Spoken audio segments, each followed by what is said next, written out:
to say adie cha no pa bia awia bia nyuma bia yeta radio so we will ask these questions and expect a responsible approach from the government or dealing with these issues. Hey, media makasa galamse no say Jesus Christ kra na etu a we should deal with it. And then found no bia owomnamum sandrel for so abom pa na nanum bi asofu bi civil society organizations are most so moje parafo a moma dey look like say galamse no from 7 January 2017 ABC 7 January 2025 enkwa na galamse eba Ghana na galamse yante wo ma cheda enyanado aban eba ye na galamse eba Ghana no enei nanado wo de yentum assuming say he failed totally in the fight against galamse Wontumi anko antu ase enu nti na Ghana for etie mo mpaibo ene mo preacher ye a enei ye nanado ene na Dr. Bawumia MPP aban ede afri wo. Today the responsibility is on the first gentleman of the land as espoused by some of you. Now no binamu mubi mo say the bus stop at the president enye omani na na yakoko kumbi enye amanyonyi konya na eka bom ni yakoko nebo mampani no e wotumi say within a week obetimi stop me free sa position and say sign enoa era iguzo a ekura mu ene enti no the background Dramani Mahama he said the 120 days how the man no I think say you do one sa enti ene ma yente wonka me dem say obia o ye illegal mine bia na sa ban betunu so sa me ne ya adwene na mom enkwanye say wo de ya amanyasam na wuni nyina so a na say be ya wo de be nim na you hide behind those things you know wo de be dane political persecution or witch hunting eno de yeti asia enyeyi etianopai. I am trying this challenge to Kofi Amaboa. Set the constituency elembele. Eti Kofi Amaboa se ohun se obi eye galamse wo ho. Ohun se asase ase kwaye wo ho. Omanfo atiesim. Anase nsuo wo ho no omanfo atiesim. Anase video na ohun ye na obedne TV so osu no. Sa akwala bia obi agere tofia na se na dia na afri nsem no. Is it the first time ohun bia na? But Mamenko namene lawyer William Kusi, a private legal practitioner, meneno any enkomo emra. Chief Justice, ya suspended no. Did he see this coming? Lawyer Mache? Africa Panso so. It is a phone na hoye. That nyankopon ase. Na yetete na ebinimu susu se ebesi. Na ebinimu so fi say well ensem na yetete efa maame no ho no enmunye du say ebema mampani atu sa na mo na nso no hwebe enra de asi mampani say Chief Justice ya suspended no wapaw abayokuo say yenkori rene nsem na de gyaya o mo besi no omumfa emra lawyer Justice 3 arms of the government baako ena asa eho aba asem no alaya for ni bia modi ensem na chi no. How do you feel? Me das minia e tia tie po untumi me ba untumi ache me tia untumi fo Joseph me das na in fact me from my professional point of view I'm so surprised at what is happening because yes, petition is the first time I petition Chief Justice have a democratic dispensation, but usually and making any rules beyond. And I thought that this one hint and about reasons for the petition is so frivolous. Said to not call for any investigations at all. But John Mama has a record. So he also came to power and decided to NDC Nibia, you're trying to answer more court. He went about discharging all of them. And it's not different, that conduct is not different from what he has done today. Total disrespect to our judiciary. He has refused to understand that there were 3 arms of government which are independent. Now, I in fact, with all this discussion, it's the law that I blame. Because constitutional provisions on the removal of the Chief Justice. I find the home, Emma, it will be politics. And that's what we are seeing today in this country. Otherwise, how could the president just accept any petition? This petition, look, I'm saying a political because your mom and Ankasa had occasion to comment about the removal of the Chief Justice. And too, the party functionaries. And we knew that it was politics, but we thought that, well, having won power there, he has now become a statesman. So be careful in dealing with those things. But your mama, as we know, has refused to. I've been telling people, say, when you look at it from the legal point of view, the procedure he has adopted is right because it's provided by the Constitution. And you know, you see, we are born here in country, we have a question. Na ye ni wasem ye ma obi antibi na ye punish you anase ye nyaawo fa na law offenses secret akọ ma ya bo obi ko aduru ya nkan kire nipa court order. And that fundamentally is wrong with the law. And you know, say we are journalists who didn't charge na probably there will be discussions on for Ghanaians to understand say the woman deserves punishment. Now the law says that Mobasha Kukwam na Muni Asemono, na Mudi Assembly ya Namudi Associate Amada Batuja. Because that is fundamentally what is wrong with the law.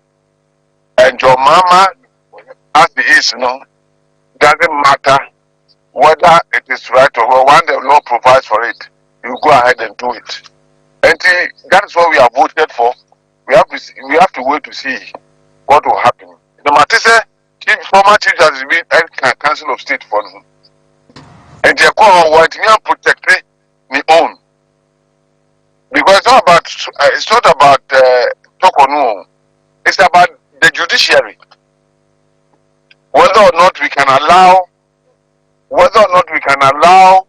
the executive to interfere with the judiciary. And that's what is playing. And today we are told that the executive can just interfere anyhow once they get anybody to bring a petition. If I don't call the petition, and the mere president commit to petition is there, will be not near the court. You compensate you, no you. And the message say, let us go back and look at the law. The woman may be a victim, but let us go and back and look at the law and ensure that there has been an amendment to the law said that there cannot be such interference with the judiciary. Lawyer, but apart from the amendment of the law, no, what other things and I was say here as of mine so that you bet me prevent some of this because I have questions here. Position bia a work program no abaya political and co-terminus with the current government. Japan say there will be grounds for anything. Meaning, just amount for as a great president. Over free chief justice why about the electoral commission. So, no, chief justice the agent more electoral commissioner.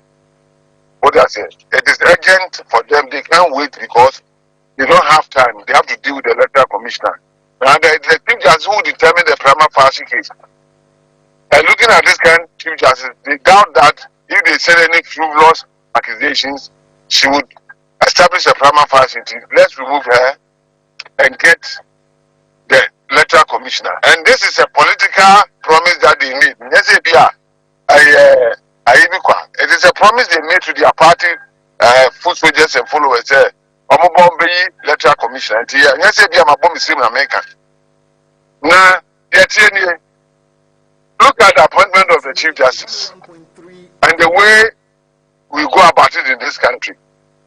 The president would have to appoint his favorite at the Supreme Court as his chief justice or the one that he feels is the most qualified. But me assure so be a Supreme Court to be qualified. And the other say the senior most at the bench will become the next chief justice. So that then we cannot send politics to the Supreme Court because we have a power official way is sympathetic to him, appointing chief justice. Uja Atukuba example, yeah. Atukuba, we are told, was naturally an MPP guy.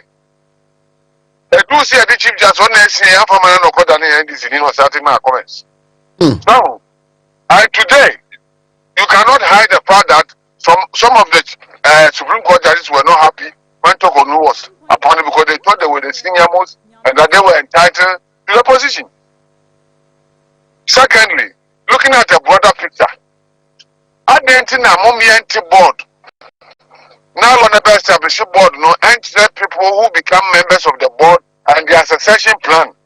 So that this board will look at the appointment of Chief Justice, IGP, and other parts of institutions, so that we will also make them independent, so that a president cannot touch them when they come.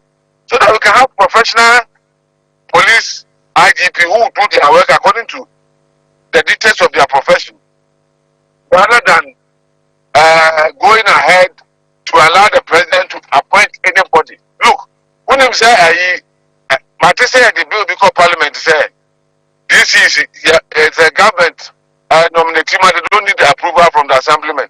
From the assembly. Yeah.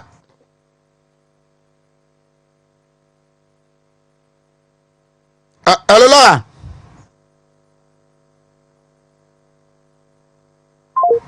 Oh. Line not dropping. It was expected in Suto and from Fentin Krumana. When we're trying to get in touch with him, but me bacho monsa Fred Lawyer William Kusimame na me say meet me no area. Lawyer Kafra line no etikoi. I stand to be corrected. Mate say that the bill called Parliament is the president. I nominated DC MMC now. MMCs now. They don't need the approval of the assembly. And this has come at a time when we are claiming that the powers of the president is too much. And they reduce, then against the consensus of the whole nation, the president go ahead, the executive goes ahead with this bill to give the president the sole power to appoint MMCs and DCs. I think that, look, we should be revisiting some of these things that the president is doing. Because the essence of democracy, decentralization, and all those things, they are not being experienced, because even though we were the masters of decentralization, we are not practicing it. And I believe that we should revisit all these things. These things can end when the powers of the president is reduced. That he doesn't have the power to appoint everybody in office. One person, you are about nothing. No appoint you. You have nurses, Juma. You are nurses, legitimately a sitting president among appointments. Now about him, to say the Ghana had a Papa Diana Wabana or Yin Kofodi. It is very wrong. And it's something that will not help our democracy. And I believe that we should begin to speak about this irresponsible conduct of an elected officer of state. It should not be permitted. What do you foresee in the next 3 years, 8 months? The rule of law, justice delivery, human rights, you're reading without search warrant near their day, yeah, chichim for car near Chinonia, Yakuda, woman the amount. Now, what do you foresee? 3 years, some 8 months, I can't away anyway. I am sure that, sir, you are right here, civil society, any other organizations and right here and fight here. One here would be if you are in opposition. You can look at the impunity of the sort of invitation their national security. They are saying the national security. They do things without recourse to the law. And they go scot-free. And maybe if it's a civil society and sorry and fighting what your mama and his government is doing now. Democracy for 15 years under your mama. Because you see, he has appointed people who don't care. Future. They just do it. now, if the judiciary, which is the only body I trust, was already an NDC predominant, professionals who have been trained, and so they'll be able to abide by the rule of law and govern this nation. So they may change the Chief Justice because they think that they will get a benefit from data. Not just a justice and human right to become a big issue. And maybe if there's a solution, let us rise against this. Let us demonstrate. Let us make noise. Let us get the international community to intervene because it is not right. Obi ayatu obi sports council, public servant, a civil servant, ya for the human. No be abase. But it's only free opinion of some maintenance. Now camera, a capture's uncle for nobody has invited them. So, like I said earlier, we are in this new Bonia, young Kawasam. The society be already classical history and civilization. Society be no ISR as survival. Now, they can't deal with it. Our democracy is not absolute. It is not iron cast. Somebody can interrupt our democracy. So we are here. Now. The entire 79. Medasi. Lawyer William Kusi Anono. Right. Afe Yamrai. Aso. Her Excellency Aso. And Dr. Foucault Abetrase. 22 minutes after 7, Wontumi 1013, Wontumi TV on Facebook and YouTube. Yamra na Yamabonko. And I want to do this appeal. Mabuna Muokrom and Muntium Yanope, especially the NPP youth. Na Monshane Mabinso. Se Yadia Hisem.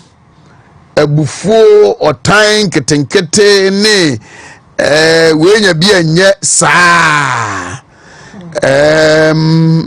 in some 3-4 months to election me kai pa saram betra ha na meka se to me ana yedidi agro no, and if we don't take care and power slips through our hands na ekodi NDC for wa di omude beye e wo krum ha no. It does appear that the only crowd here, what I know that they will be doing, and what I feel within me, that is yet to come. The only know but unfortunately for our party, it does appear that as a ye party mabunu omunwin, it is still individual interest. Any the upcoming internal elections, whether region, national, or presidential and parliamentary elections, no, and nipa bin some more car, the more year, the more share on social media, WhatsApp platforms, no. I said the NDC for A and you know how serious and dangerous it is for us. And to some of you, you can be even NDC, but the fact still remains. Say, some of you, your destinies, modache. Muyedie, mumpuntu, masumudwie is when the MPP is in power, because the record shows say MPP wa aban mu a enema wo mu eye enhyehyeye wo mu de ba anamotu a wo mutu no emanipa ho hare no ebi a ho kyerebe bakakra, but say da chi asem ne e ka wuyedie no ewo sa hyehyeye ne anamotu mu mo, because enei we don't have a roadmap to what is going to happen to the agenda 111. People living with disability, Dr. Baumiaye is over school, public university is free, no, and then because academic facility user fees. John Muhammad in the NDC for share your first year Sibono, and they I ask them for. And so what is the assurance say the Dr. Baumiaka say obeyeno omumpo betima adwene mpo no maye no, the business community, the kind of conducive environment am de beye munyuma we de bedi dwa ama mo ho ahare mo enye sikari ahwe mo ho ne abusuafo no enei exchange rate na kodru sei mo am yusu nkania de ya adwuma nkania abo from next month eko ebe kosoro by 14%. Ensuobo ebe kosoro Is this what you voted for? I strongly believe say enye we na mo hwehwe but some of you ye kan ya mo se mo nkotoba abufuo me fra we wanfa na we ye na ne temantem hanom na say ya MPP ba power no odalan cruise mu otukwan okoba enu nti no wakuma tuaso dendende ye ka hwe ya wuntie ana enne dia ba be wie ye ni. But are we ready to live with this in the next 4 years? And even if you are ready, can you sustain it? Can you survive it? What is yet to come? Nyama ebesisi no. So be akesifo ekrampo ana atititoi. Now the vulnerables like some of us. And ayam nwanwa say the MPP youth no binum have not come to terms with what is happening and how it dangerous they say yankaye ho mom ankwanye 2 minutes biewa.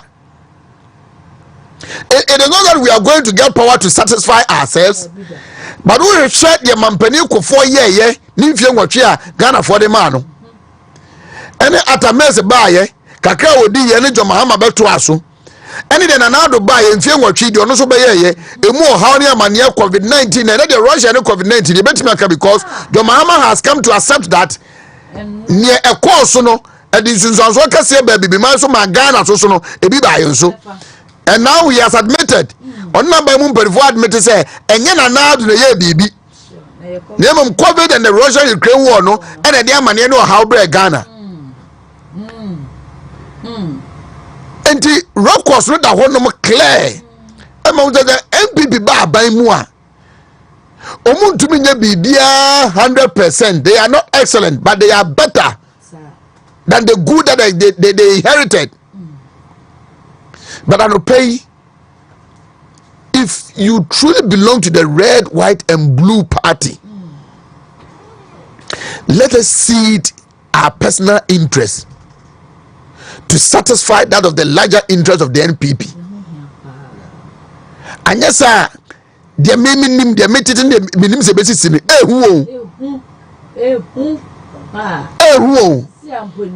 Namubi, a shabred and woody diagram. Because when man or more but school, as well as some men enjoy free senior high school tomorrow or not, you don't know. But the young people there, you have all the assurance. And then Mabunu about jobs. Agenda 111.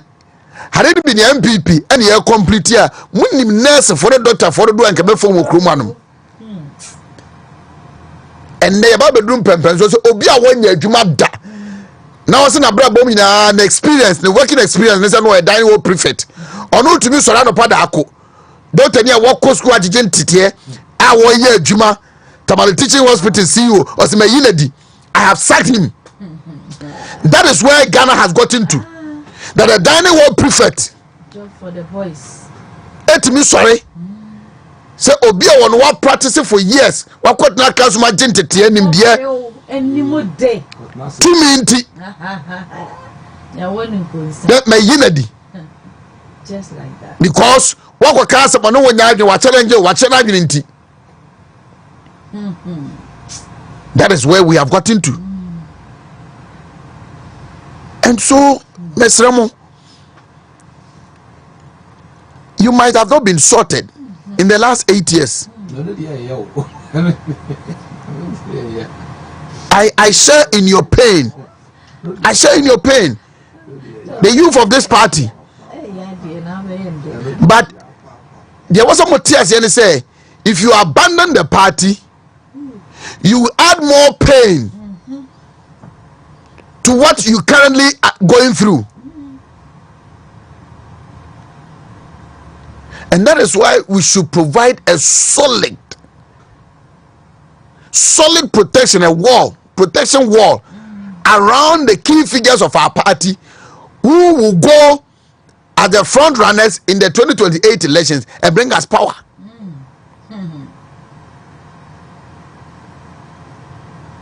Because the nkofu wedi to me be ye wokruma no na meka say your party for no mu free say omu won namfo they've made friends my NDC for be papa it's in one power change hands they are going to be protected, they are going to be sorted.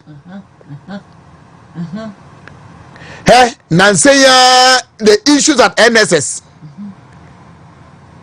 I have a strong conviction that now says be free say am friend that. Because of be a young kofa of fire young komo bi odi ye papa bi free say deliberate okoye obi. Minim say now says be the NSS director no free say NI before and as national security for friend that. But the reality dawned on him. The reality dawned on him.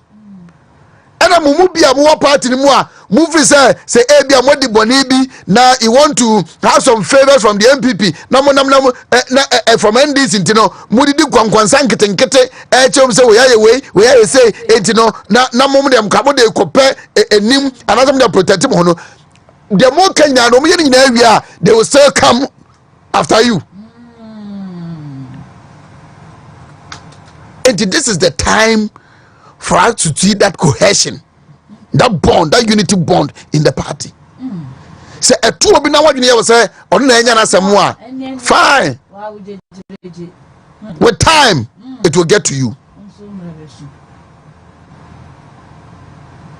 It will get to you. Because NDC for amemo we omo mfa mra nya adwuma wo. Omo mfa mra nya adwuma. Say wadwene ye say mra no mode be ye adwuma nti wo de you are saved wa. Me say it will get to you. Ebeduru so. Now they would deliberately bring down people they think the NPP will rest on their shoulders. And by so doing weaken the party. Because Omunim said 2028 abaye beto no. Say if it is about good governance, already they have failed. Amemo Omuntumi mu. And omu de patapa any huna any popo and a nigga for betna. Now for enu 2028 no weaken the NPP party no. Now when you tell him. It is a mama young can one mom not yet to Miami young can say a chum and co.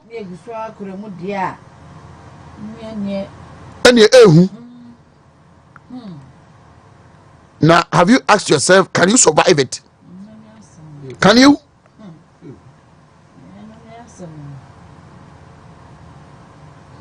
Because they will come after you without any recourse. Onina subia. Beka kana ma odo kana ma ne agina ho ya chew adai omo reason bia ba wa chew and it has started last week omko che da pa mankanso MPK and one say ya cheka no now you see kwase asema wo mu kra ne say ya cheka no adai ya che no dia ben so ntia ya chew and e de kana kosuo. Then he provided his document. Got the kind of people in Ako, almost there be. Yet the back customs near verify. Woman the call we no woman never be a one. No, my friend say, woman the people no call verify. No more can do me to your car. Such nonsense. Such nonsense. Hey, it's near my with to me by your chrome hanuman. Say, I am for you, dear, nay, your disappointment and don't change. Na yan kan wa mom as a party na yan kwankwa gitumi ni biewa anfa me muma ni ye e wo mra kwan so a de nkofo wadi tumi be ye wo krom hanom no the Bank of Ghana penny e che ne car you as ya kofa ken be you kofa ni etima kwa to the extent that ADC to the former vice president ya borrow ni fie without any reason. Without a search warrant. Na ebeka ba 2 years 1 year 6 months ama omufie na so a onim de omu be ene ikoro mo fise mfie nan no ewa ebi wo manim. Look at what they are doing.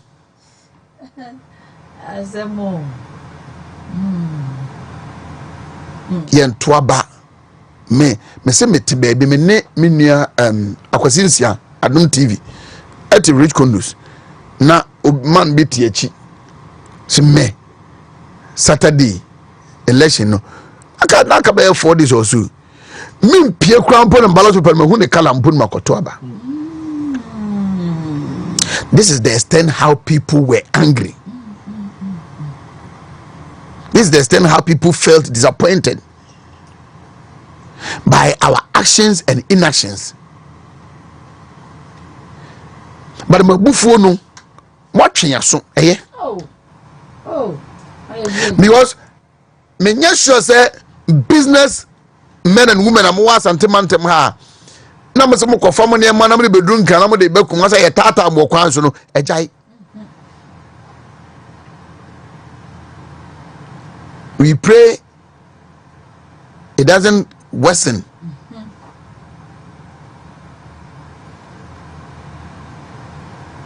Enti eye na obuafu eye enough. They be say next year because the days ahead of us, you know, better how. And so if we don't stand for one another, and that is why I was so disappointed. Owusu Bempa, Nansan in a video we got to Facebook, and there's Owusu Bempa. Eh, na mo to tempa kan mu kura mo se kase wo mo. Na ye ne nam fom. Mo mo to tempa kan mu no. Mo se kase wo mo.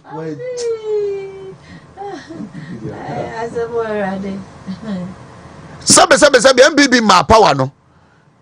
Men kase na wo da deja o. But the MPP has made you better. And so what is your interest? That you picked up a video, post on Facebook to ridicule the former vice president. Because they did a election. Unsupported no. Unsupported no Kenya Japan. Now who told you say honorable Kenya Japan we near? Not about me and can bet my power. And some of you who told you say so we near Kenya Japan can wa you bet my power. And so why can't you come to terms with this and stop fooling? Munya Jimino. Not the HM Nenjem. And I dear gross side did to me a question NDC for answer. He did to me a question NDC for answer. Chief Justice has a utia to say, Sebi, Nyanse Bien. Sometimes we do more. I say, hey, because but the president of a republic called Ghana has sat down and been bold to take this action. Hey, listen,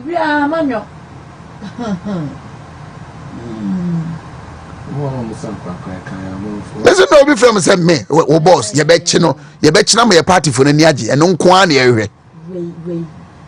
Wait. And so you vote for a political party whose main responsibility is say Obama the party for any aji.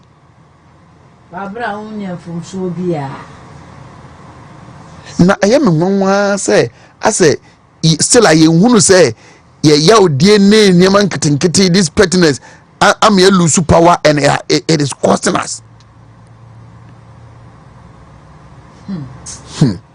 Poyando si bru nyamako mako nai yenya ni ba akokra.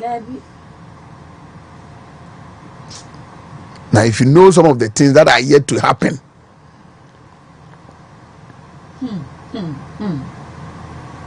total disregard to the rule of law.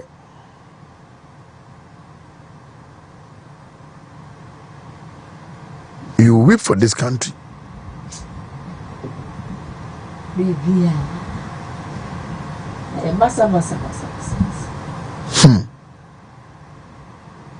She said, baby, I'm a tea. Wontumi nyan kanea 6-7 hours enum you and I am on the new. Yes, when the MPP was in power in the last days of our government, nan kanea edundum But you all agree with me, say, is it the annoy thing? Bema woman and says a mohon night cry. And the baby I be shave Prakofi, be nice. Oh my God, can you want some car? But who call on moi? Now we can be dear woman to say. Who can be dear one to say? And a 11 and a 11 and a year free ho 10%. Fine. It was 1%, right? Betting test 10% a year free ho. By electricity, no, who could tell 14% more? And so could tell 4% more.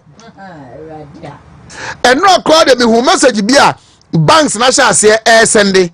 Say omu electronic transaction charges from May 1st of May air kono omu be increase no.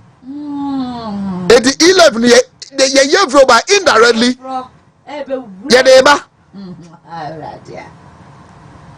Yeah, say and more money who. Bosha Bamukasi said here, a betting tax no me floor bet no mucha money. And so we told you, say, the MPP didn't present to Ghanaians an excellent government. There were lapses, there were gaps. But in any day, say I'm under the Fourth Republic in the year, none of the option wasn't NDC, especially when they were led by John Mahama. John Mahama. No. John Mahama. Hey.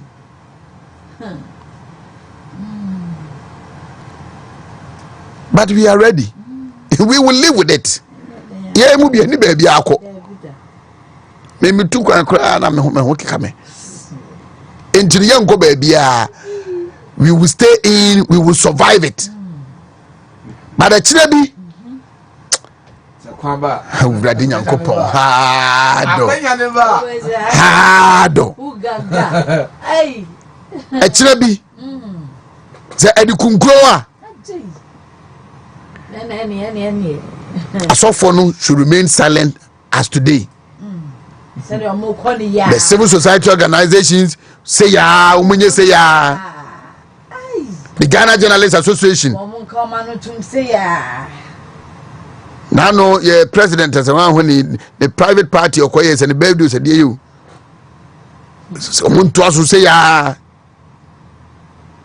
Say, ya. But the MPP, especially Mabuna Mugumuno, Sremo. Hey, who support token in Japan? Support with all your heart. No problem. Support Dr. Baumia, support with all your heart. No problem.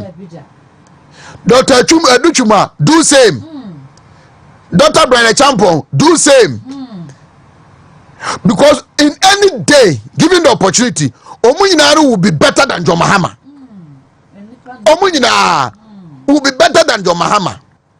And you know, do your individual campaigns within the party. But about party, let us see the party as one body. One body. And let us diligently support them. Let us do responsible campaigning for our individual candidates. Let us respect their interest. But we should not undermine the interest of the larger party. Ti o support Dr. Brian Champon fine asem bia ni ho ena won so no a support obi support o candidate no ene ni nkonya asem e ma bu nkofu no enkodi dina tem nkotwa ntonto no so enko kanse ba enimu mu no so because eye fi asem so dey kan fi enti eye campaign ko na akrasa asem ba let us come together, go and fight the common enemy, come back and then do our internal politicking. And yes, sir, na ya nkrani ye no part yet disjointed. Wage na ha. They say there are more trying days, difficult times, disregard to the rule of law, disregard to human rights, coming than what we see today. Abronya is a target. Abronya is a target. Canada Japan is. Wontumi. Nana Boache, Nana B, I know, is a target. Some of our sharp communicators on radio and TV. Monshamuye. Ediania mudi nsu amonom. Mobile bo baby amote, baby amofa kofie.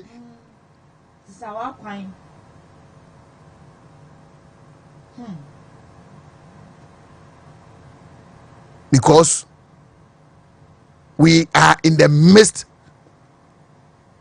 of evils, political evils. Now they will do anything to hold on to power. They will do anything applicable.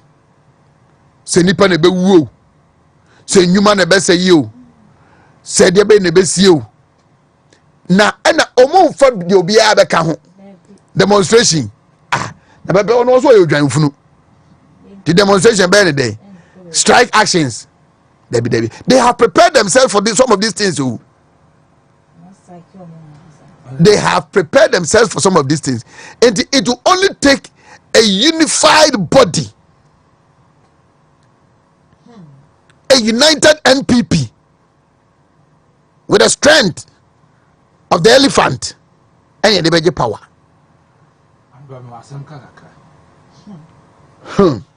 Sa adwem bone ne hihye bone nyina wonumo no ansha sem fi sabe tawo no mo position kura no mo hyase so mo yesa de they said utufo ye party communicators ne ade ahweye no. That is why the NPP mo benya akwanya atoaba from polling station to national, then presidential and parliamentary primaries. No, please,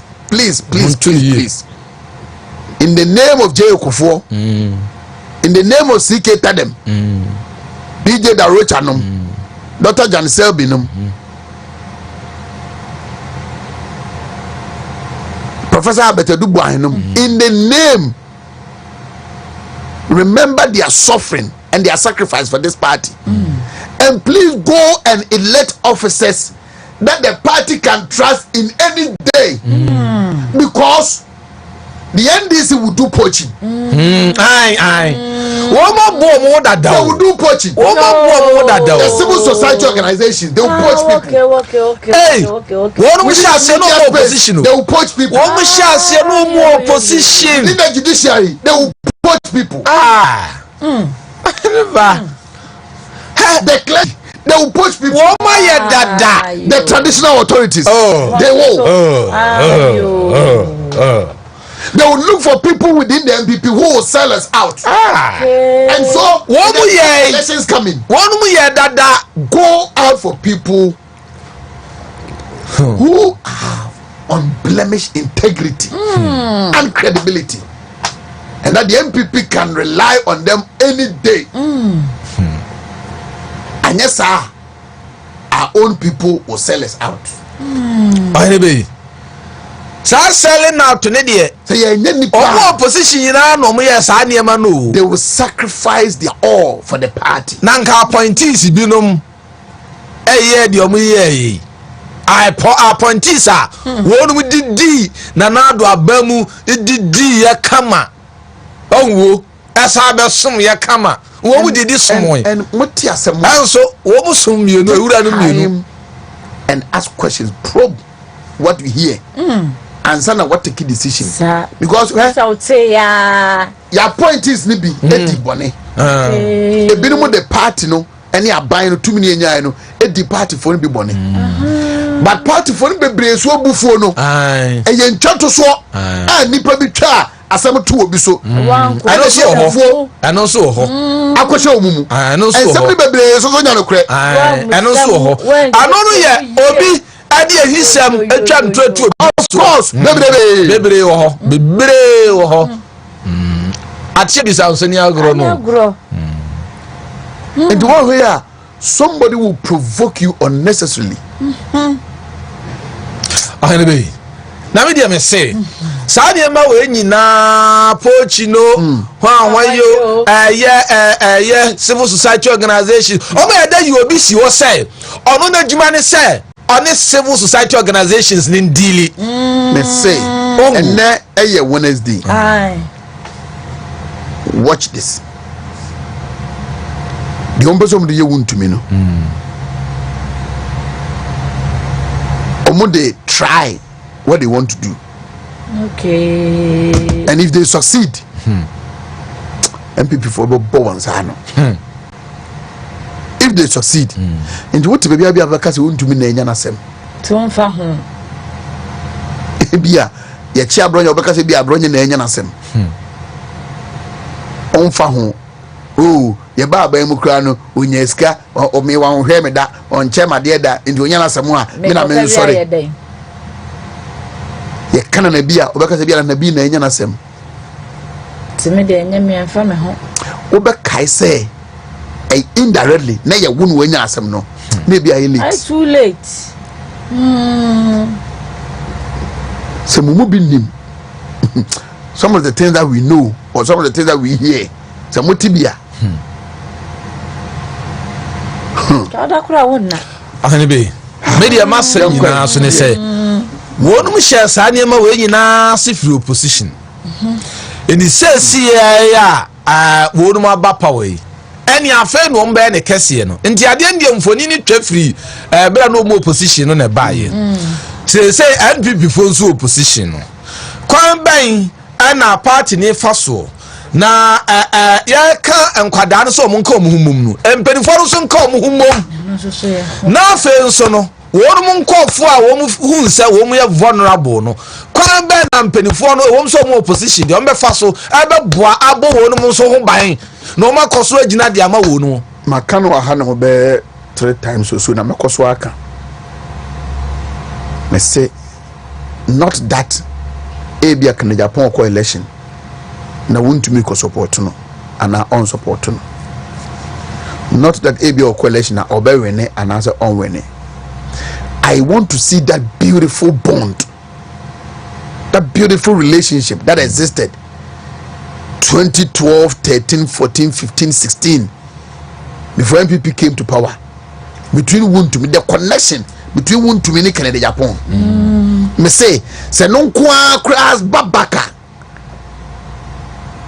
The journey to winning 2028, we've done about 40%. I want to see. I see.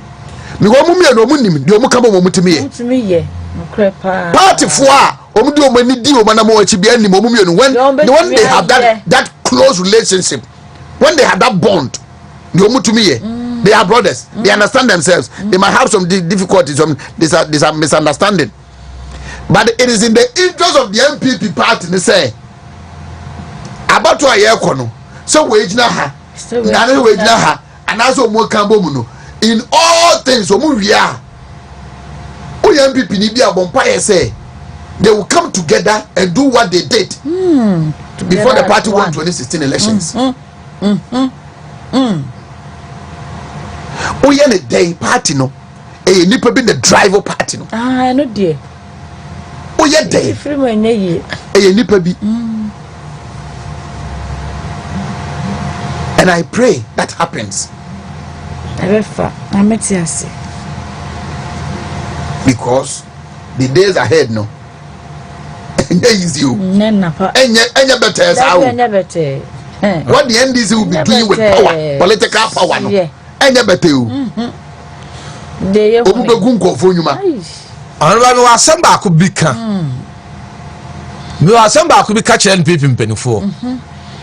So mbeti ebe fa de be ye adwuma de a nsa na party ni be ko opposition no na indications bi wo honom na mpenifo bi ahu mpenifo bi antie na say party no be ba power 2028 no e kwa no so da ho se mpenifo no pe na wo no mu betie de a ani omunyi o masum no muntie ni ye no mu entie bi e wo kokoam because akwanya ne da ho na se mu mexi we dia ebe hu eradi Yesu ma ye yemfa the bokata mun so quickly na akwanya ne da ho ewia Razak no ne the tafokun enso mra emeto aso na yemonkomo ya ka bi ya nurudom ndi sabre no se party no sa pese o sa tinye ma ya akwanya ne da ho especially akwanya ne da ho these internal elections coming. People should manage themselves well. Yeah. Because the general elections now you be conducted. The free one and son you put two. Tiensa mo you be can you ma you be anyway. Erade mo aye. NDC for person wo no mo e create confusion. Nanka wo no mo timi di divide party no. O mbenya kura nka mu nkyam yensa. Na wo munya kwanya ne omo ye. Culture say it is about good governance. They are not there. They say we focus nan say NPP ebe divide. We focus nan no. Evrem. Ha onyo mu focus nyama mu o. Yanko. Yamfa Abusia boy. Moringa capsule. And Exodus dandelion capsules. And wo mu nie ni ye fra no. Exodus for you. Where you koko you say Kennedy. Kechire. Na yade a wo di atrede di koko ibesa 4 times. Na waka udi a obe me kama.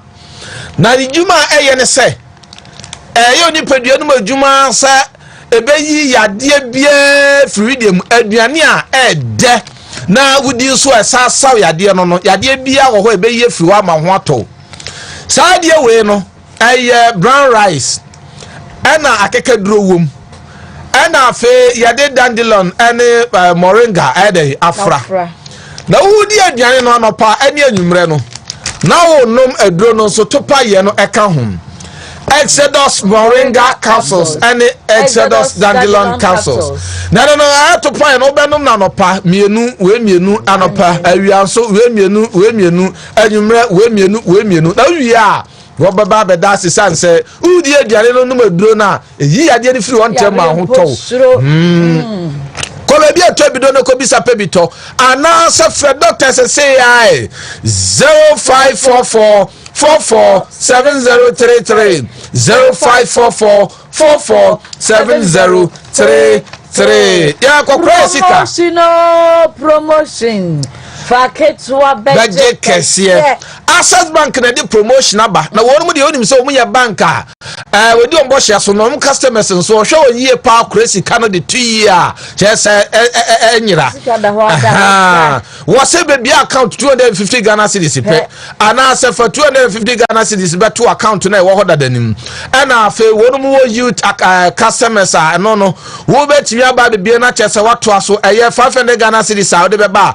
wo be qualify for promotion no also who qualify ya ubetimenya chese shares and only 500,000 Ghana cedis shares who could be account no would this kana to account to no qualify for shares I know be 500,000 and PS5 iPhone 16 Pro Max sort yase and a Chromebook and in your would be brain a raffle draw no don't NL for Jatuma Caritas platform no Jatumu and yeah you say call for 250 Ghana cedis no kotum could be account no no qualify Access Bank and Krabata be at the course say ya and also bet my friend penny for no number is so 0800 004400 0800 004400 now mo kata do be just na no penny de bre tie fo ni afo nyina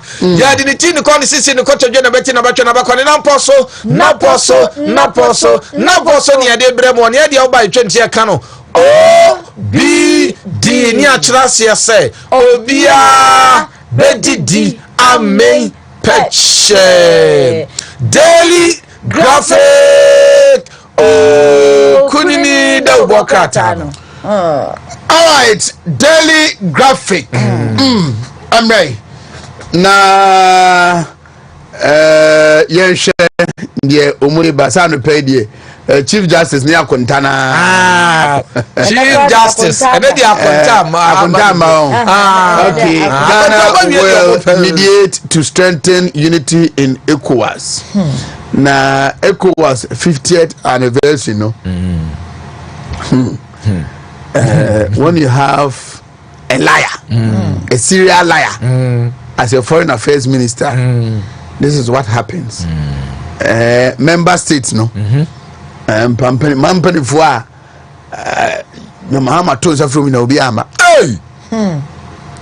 The president didn't show up, the vice president didn't show up. I think say Liberia and Kwa. Hey!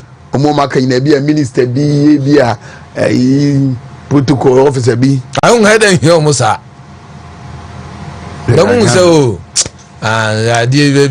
Chief Justice suspended. Justice Bafo Bonny to act. Government moves to track down Galamsey financiers. Ghana, a bright spot in global slowdown. Anyway. Young boy. Now, I answer the mention. Mammy can't check for near for say. National dailies Nina say, yeah, the Aqua Jubilee House, I say. And say, no, one more year. Government communications instead of national ina kanena nkenimuno and say national dailies no sa private ones no na Daily Graphic ade ababa tuja wase Ghana ebe agirantemu ade aboa sade ebe ya ECOWAS kuo no nkabomu ebetumi agina nti ejama ama ye president na dia tuja Chief Justice Emma Arabe Sabatokonu and ya say die ebinum se amanyosem nti ye yi na mampani yi na si nchen no peso ye yi ni free ho no kofa NDC ni de ne betena se ho na no obe NDC sem na ebi kura so peso ko ATS nti emra no peso yi ni free ho no osesam na je so to aso na je say ye ya sa na manfo kire nyu no nya de o ma hwe no ane de nti ana wasan se de atuja se abe tu anamon said ye be ya aye oma wonu finance galamsey no wo be kun ede etiam wo boa we de metima ka so boa wo boa na woni wo mo ye galamsey onu de bebre wo ntimi mpam wo boa we nko ade ababoa we nkuya de ababoa enti Daily Guide do bokrata ename so mede eto so e wo ha sei na eno so na abe o ba kan ne nkoi Daily Guide are nwanwa titen we dey aso me kan rofo na wa chechi mu ansa ma kan dey aka na kra stories na aka no so also so at the top right corner of Daily Guide or say man's penis cut off in lover's room. Enti natural say krata fa to so miensa so ho. Asem na have asa wonam na na.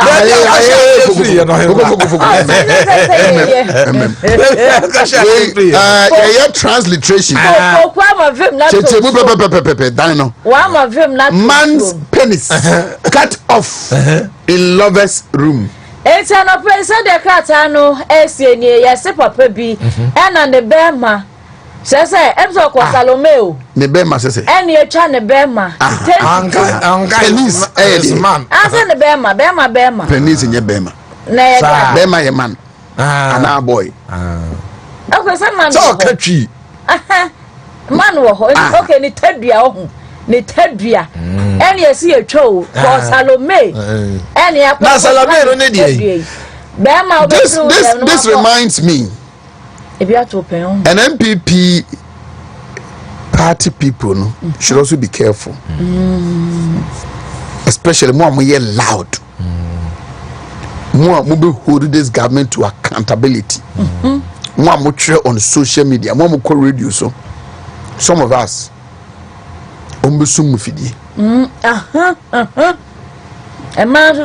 will plan some girls around you the liars no Omo de ma be sumu for no 2 years no to zip na ekwan a ombe fa so ombe ba no you might not know why do you cry anko so some can even be your current partners am no mutuo sesia sure ma funu mu they will sell you out and the assembly to tomoso and to watch your space well.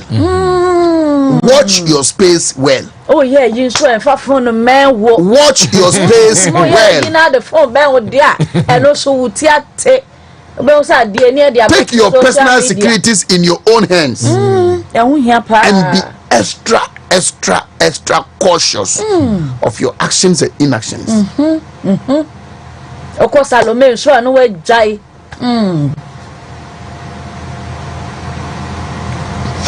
Wontumi nya ya kodi asem ni ho. Say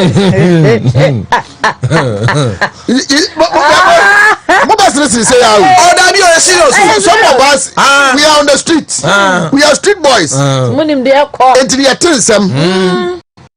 You last Friday na me walk Pantine. And there is a pub there. I spoke to somebody, so I deliberately went there. They found oak lunch. Okay. Every night, Okowa when you bring any pub 3,000. Sir. Yes. Me heard that. Pantine before you get to Pantine, we're in school. Okay. And the some of us we are on the streets. To him there call. The open should be near the bebrewo. A church. And the monyam They say things that they would do are to them it will aid them to hold on to power. No, you can't imagine some of them. Focus your power and your governance. Listen, they were discussing how Wontumi.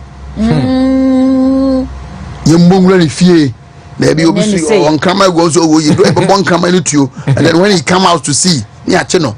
There be yenyai or the car na ye plant car 4, 2 ahead of him, 2 behind him. O cross no jano be had the cry near chino. And they want to do it before Saturday. Hey. So that the baby kata chi dasses suspension so. Ayo. Ti bibia no mo se no dem mo. Eti e ba ya na chese wom. Na for fra be kanta cross no. Na ze refi. Eti menko hu. Yanko. 3 killed, others injured in gory accident. Mahama suspends Tokonu. Bafu Boni, acting Chief Justice. Apologize over failed Galamsey promise NPP. JHS student linked. Wow. As Areho. Over phone. Mobile phone until. Mobile phone until. Oh boy. Enti suru one monso so akwanhie siye ema nipa edumiensa etoye omo maka so prepraye no areho pa eho nsem no egukratafa no de etoso ensia ena ya maame araba de ne so a ene edahase ne se yera bafo boni sisi ade wono ena ehwechire ena ebibi pani bi pa so na akase ye wo se kebe ya nke jama ma mepa gana mafo nyina achew efa gala ne nwa kwa mise ya woka so ba wono de wo ba betwase wo bekunko den na so ba ye akwakwa de aye ye anti wamra na omepa chewa anope ni nyina no daily guide de obokrata aboho amane na ne yanko foforo so na yanko Oheneba news Oheneba news Oheneba news Baumia NPP begin nationwide thank you for Afenyo marking advocates merit-based opportunities for youth development. The team behind the success of Ashanti Fest at Lake Bosomchi during the Easter festivities. Former Education Minister Dr. Yaw Educhum urges students as well as the youth to embrace politics for national transformation. Fulfill Galamsey ban promise. Archbishop Bonaventure tells President Mahama unti na papa jai unti man penya be de share da o true franka edema NPP amiko wale NPP amiko mu mpanimfo no e be chiri man Ghana fa na nyina kwa akoda Ghana de hyiase e fa abato na e so no emu ana fe Alexander Fenyo Markins Adam Kumano na no ni ana wode atodwa chese aban hihya wode ba beboa mabunu no won hwe de ose no ofata de obebo no enye se bi amanyosem de wode be wurawura mu na usane ba se anso kakra no a Archbishop Bonaventure ana wo de eto mampani anim tunufo ka kire ne se ne bo hye ya hye man Ghana de hye fa galam se hu no wo nhwe so betimi adi so afenso bosomtwe Ashanti Fest no won mo mutachire ma ne course no so wo de ori say edutwum ne Asantiment mu so afomfo ni abetoa ana ori say edutwum so de afutuo so nko ama mabunu say wo nyina manyosem so na che say wonu mu emfa moa wo huo ti no ho asem so dakrata no na ayihwe dispatch no so yese papa ewuafu the Daily Dispatch no so general mosquito general mosquito so Asiedu Nkatia angry over leading members fighting for NDC's 2028 slots. One of the 8, the special assistant number. And now I saw on the Facebook post, say the energy minister is a failure. So far, to the best of my knowledge, the only non-performing ministry is the energy ministry. Hey. General aid no. Yeah, you find justice. Adia bema NPP enya home kakra ye. You justice and coincidentally, I saw Minya Penny Kojomafu. Say on so chere. Say the NDC will laugh at the wrong side of their mouth. And so say Omuma Dumso in Ashanti region no continue. Nah, there was a response from PV Jantua. And every day backbenchers. So this is what Kojomafu wrote about 2 hours ago. Okay. Say the NDC will laugh at the wrong side of their mouth if they allow the reckless doomsday going on in Ashanti region to continue. Why suddenly all the machines in Oseikrum has developed fault? Nonsense. Hey. And a PV Jantua ever responded. The team coach has the right to make changes in his team to the strategy and game plan working, even under 5 minutes of play into the game. PV Jantua and on the call vet is okay came a boss almost say right away. You don't deserve it. You don't need to come shortlist to do kwa krano.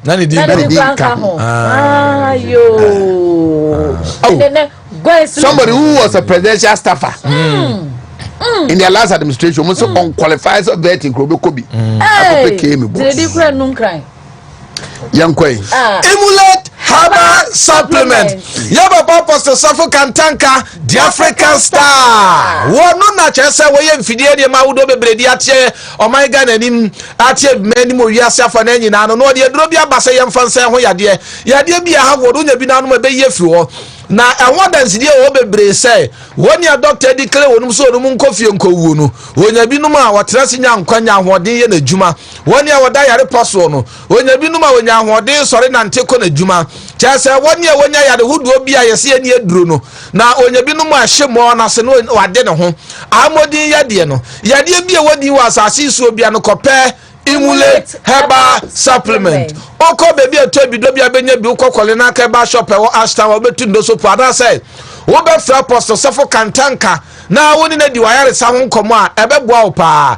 Ye the number name mount any 0535112873 0535112873 3 3p garlic mixture woye garlic konkon yam frame na ye natural ya chi mu nsuo no na ne ye de ma wo ma de ayenie ebia na immune system no ofom a wonu ma ebebusu no kama afa wa ko afishira wote yawo ana se bia chese wa we de wo na no nsa etumi atitiriti stroke ana se bia wa wotadwo nso ntentem wa wodwo nso a wo bre high blood pressure o sugar ekosoro wa ye kese abroso o asthma ya de doctor ka kire wa na ana se wo furu na ye kapu ya de bia ha wo sa no wo de bomodin se obekwa akopɛ 3p garlic mixture ye ni topa ye ni powder ye ni hwe nsuo na ya kan form so ko be bia to bi do bia benya bia to na se over doctor ewo 0248928824 ana 0201000021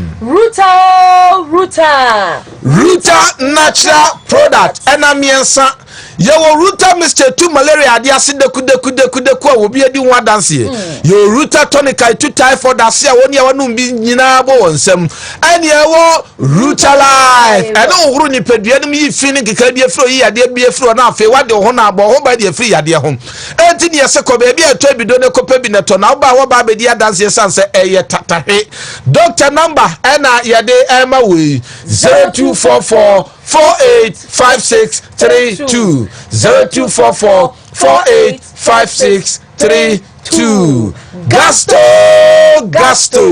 Gasto Mr.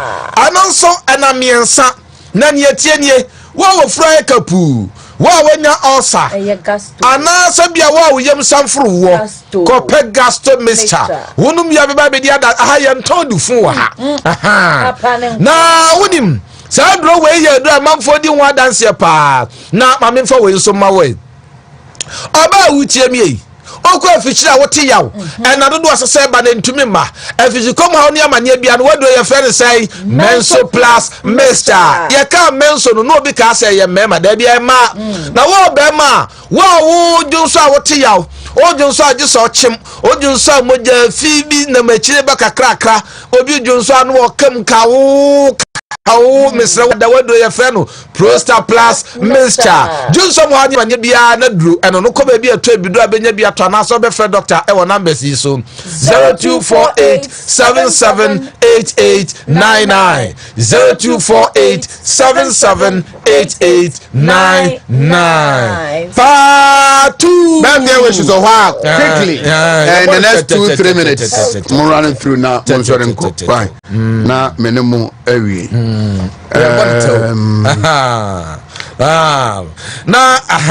birthday ana edi we aye Mariam Abubakar aka Hajia Mimi na ana your birthday nti you happy birthday Valley View University College and wo na Valley View for the eno mo de nyasam ketwa damfo no so enkran campus and wo yo yanko anim ena onua we so nanama kumase ya kwada so no wo ye hairdresser enti ye wish you happy birthday yanko ani ma habio we aya Kudus Hamidu aka Alaji na no wo eye Ebuakwa Polyclinic na say de owo Ebo Medical Center wo sepase wo de Kudus Hamidu no wo Ebuakwa Polyclinic na minim no na me papa ko de so be hu bia ho na te se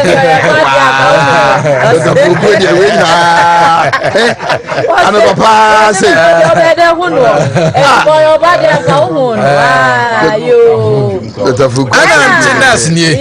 midwife Abigail Favor and your birthday Faith Community Hospital North East Region ana owo na aya Melon ewo Pasa Pentecost Clinic also wish you happy birthday enko enima Yaba penso aya yaba pa bafo wusu echian aka osikani belebele.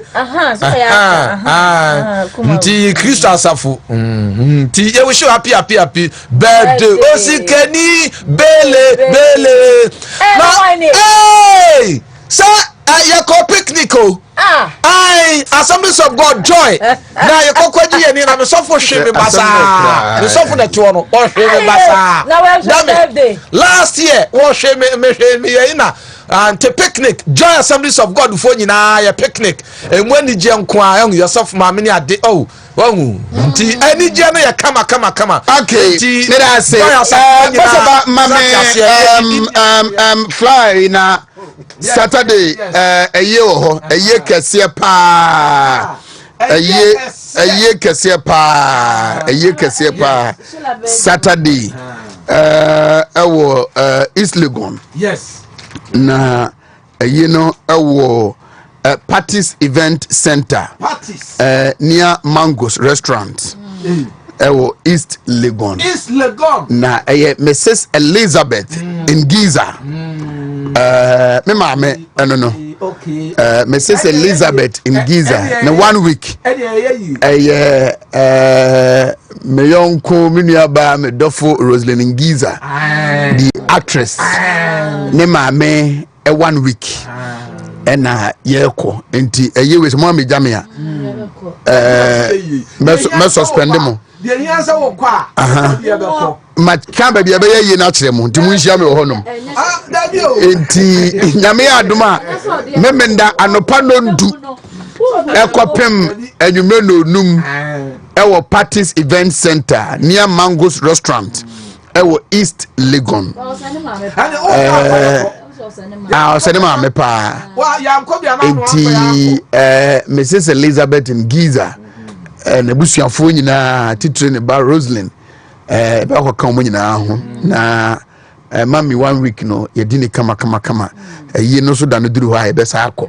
Eyi we de boy kotodwem. Yes. Ye nyina ye yi. Enti no. Leader of delegation dey be ko yi no eye Emma Mankwa Afrifa. And ebedi animu na odi yakọ. All right. Boss ma menhwe Dr. Brian Champo nrada ewo adum na yankwa Dr. Foko ene brother Kamara metra se yewie me ba chabo 823 mo nsore nko. Ma menhwe Dr. Brian Champo then enra so some junior pastors asofo bi ekosra Dr. Muhammadu Baumia and no ekokodi nkomo in his record. Market women and men traders have suffered significant losses with Enema Ijashishia Akoso Ewahai. Na in some of the many executives no ebedi eho enkomo na dodo na nim yesi se oyonko abode se ejademu anu asensu ayeden esiwudi eho me bidra ewo edum ha me wo hotel bi ewo akire ha ya ye friend KP Rest House me na me dia enche bi aye be pejano aye de kase pa eti se eja ato edum ha na wo se me ba eti se eja ato me yonko abode se ne me nsam no eye mienu edikan me wo sika kakra me pese me DC executives no so na wono edebua omo they are most affected omo ye the most affected no one in first sika no ema me eno ene sika no 300,000 Ghana cedis sika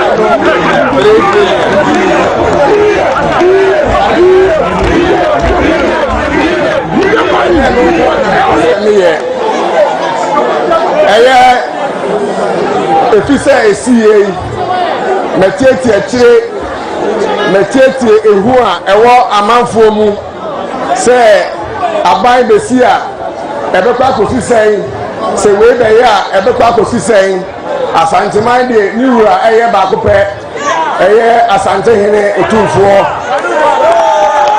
wamani musu kakra Obeba na watchi enko awieye na ababedu Asante Ghana ene asantememu mene ne bedi nkomo mene aban so regional minister ene KM so bedi nkomo na esa yase a edan a esi hei me Brian Champion Messi senya na etie ade ama asantemai Messi ade ama asantemai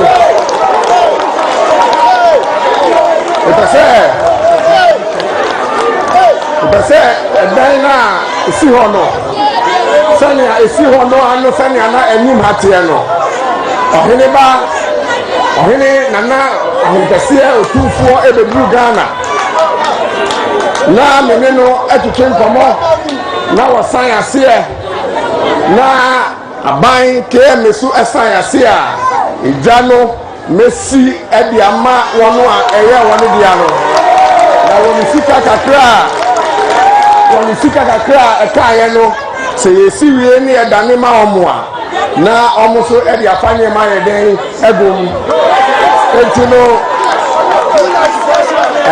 ena mene executives no market executives no ebebi nkomo na yene ohene so ebi nkomo sene be ya dwumadi a me pese me bebi wa hai ekoyi edima blue light traders ene omo a wona hwere wona japade kese pa na edawe se me kase metime asia me nyi atidie na see Rock City the biggest hotel in Africa it's blue light that way there enkodru se afi da ye de ma me no enkodru afi no na edan we me peje esi ho e de ama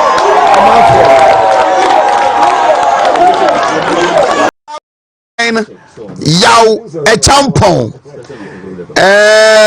abetifi ene nkwatia ene kaira ofrenso kaira ene esuminya edihye eno no oba santememu a ne fa kakra efri ofrenso kaira ena ne fa kakra ezufri esuminya enti kwame ntwubosi akonwuntumi nua no na okọ apuema ntem so a kwawuno abetifi ena nkwatia ena ofri efeno Dr. Brian Yaw a champon dodo na afa ni BA tinua 300,000 Ghana cedis na wadika ba abene na mhono ma behwe se de hojiti on the quiet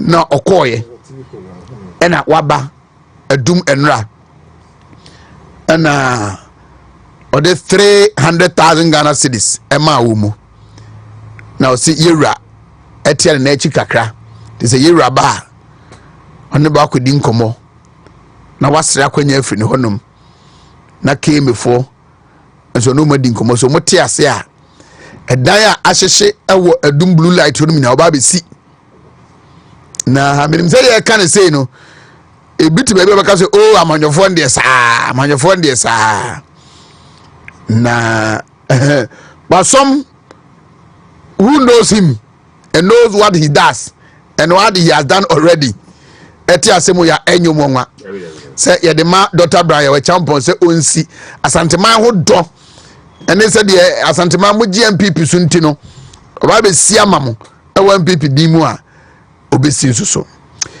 subin ena adum blue light ne ewo Razak Abubakar ena ye youth organizer eno ana ohunum bi Razak yemfasa nkomo we jase match yenua Oheneba o nyame adom se wa mama konya se ene anope yema na ene Ghana for na ansa na obekasa no subinfo from Miami Wofa Edusei chairman ABC the last person owusubin omumotoaba omumontoaba omumbetwempra ohonom omumbe yedwuma ohonom yomkoda omumbe bekwa aware ye ba aware ho ayegyae no enyina ba aware ho no yedamose papa say on 27th January 2024 mukotoaba na muhunu se muhia sesan he wosubin na moto abade ma lawyer Kofi Obrieboa na obeye momrase bedwani he didn't make a mistake. Obi no regret his decision. He has shown leadership. Obi no regret his decision. He has proven he is ready. He prepared himself. Say obeye MP e wo subin. Na monya MP so pa. Agro na nkasa wote asema na monya MP pa. Me de bia me ka me say ade esi wadumi. Say wanya bibia esubin mu hia kwan. Yeah, be. Mu ede be na subin hia. Nipa no mbatina yi obebu mu na wadomo. Akade ba ko ne. Na mu hia na aeroplane park. Mu hwe na aeroplane park. Mu behu no. He has shown leadership. Sa edumun sensemia eba he has really shown leadership. Na moyade say you chose him over all the others. I mean omo na assign pen ane ya enim ne mre bi etwum de nyina o ba say the sa na otu on sesan wo ebufu ni mu ne bumfu just human empowerment tabi obehie nipa bia ekwan o pese o faso mam nipa kro no oguru e na odwen ho he waya de bi ama and a delegate bi on last 2 weeks inti ma Oheneba ama obia oye party ni bia o subi bia hu se politics no ye som nya mfaso ye som no kwa ye usum ni papa o nya mfaso usum ni papa politics usum ni papa o nya mfaso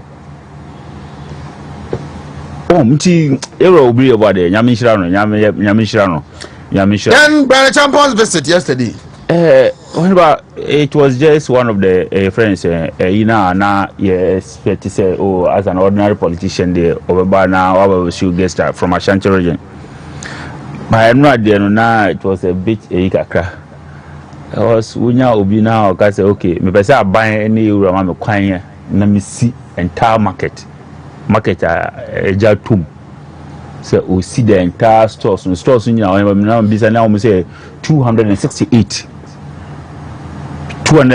pieces stores no if you want to count baby guys in the town mpabo na yes but they na 268 I'm so wow the papa ko I already say obesi sare nti ade amani agye ene kwan ofa so ebae obeshi adwadifo no ema ono mu di nkomo samo musika 300,000 Ghana cedis me gidi say why de nka ideally no nka sabi o se nka be ka say ene aban ne omo na anya ananya sa but interested people no information it seems is higher no it seems is higher as something because it seems well prepared.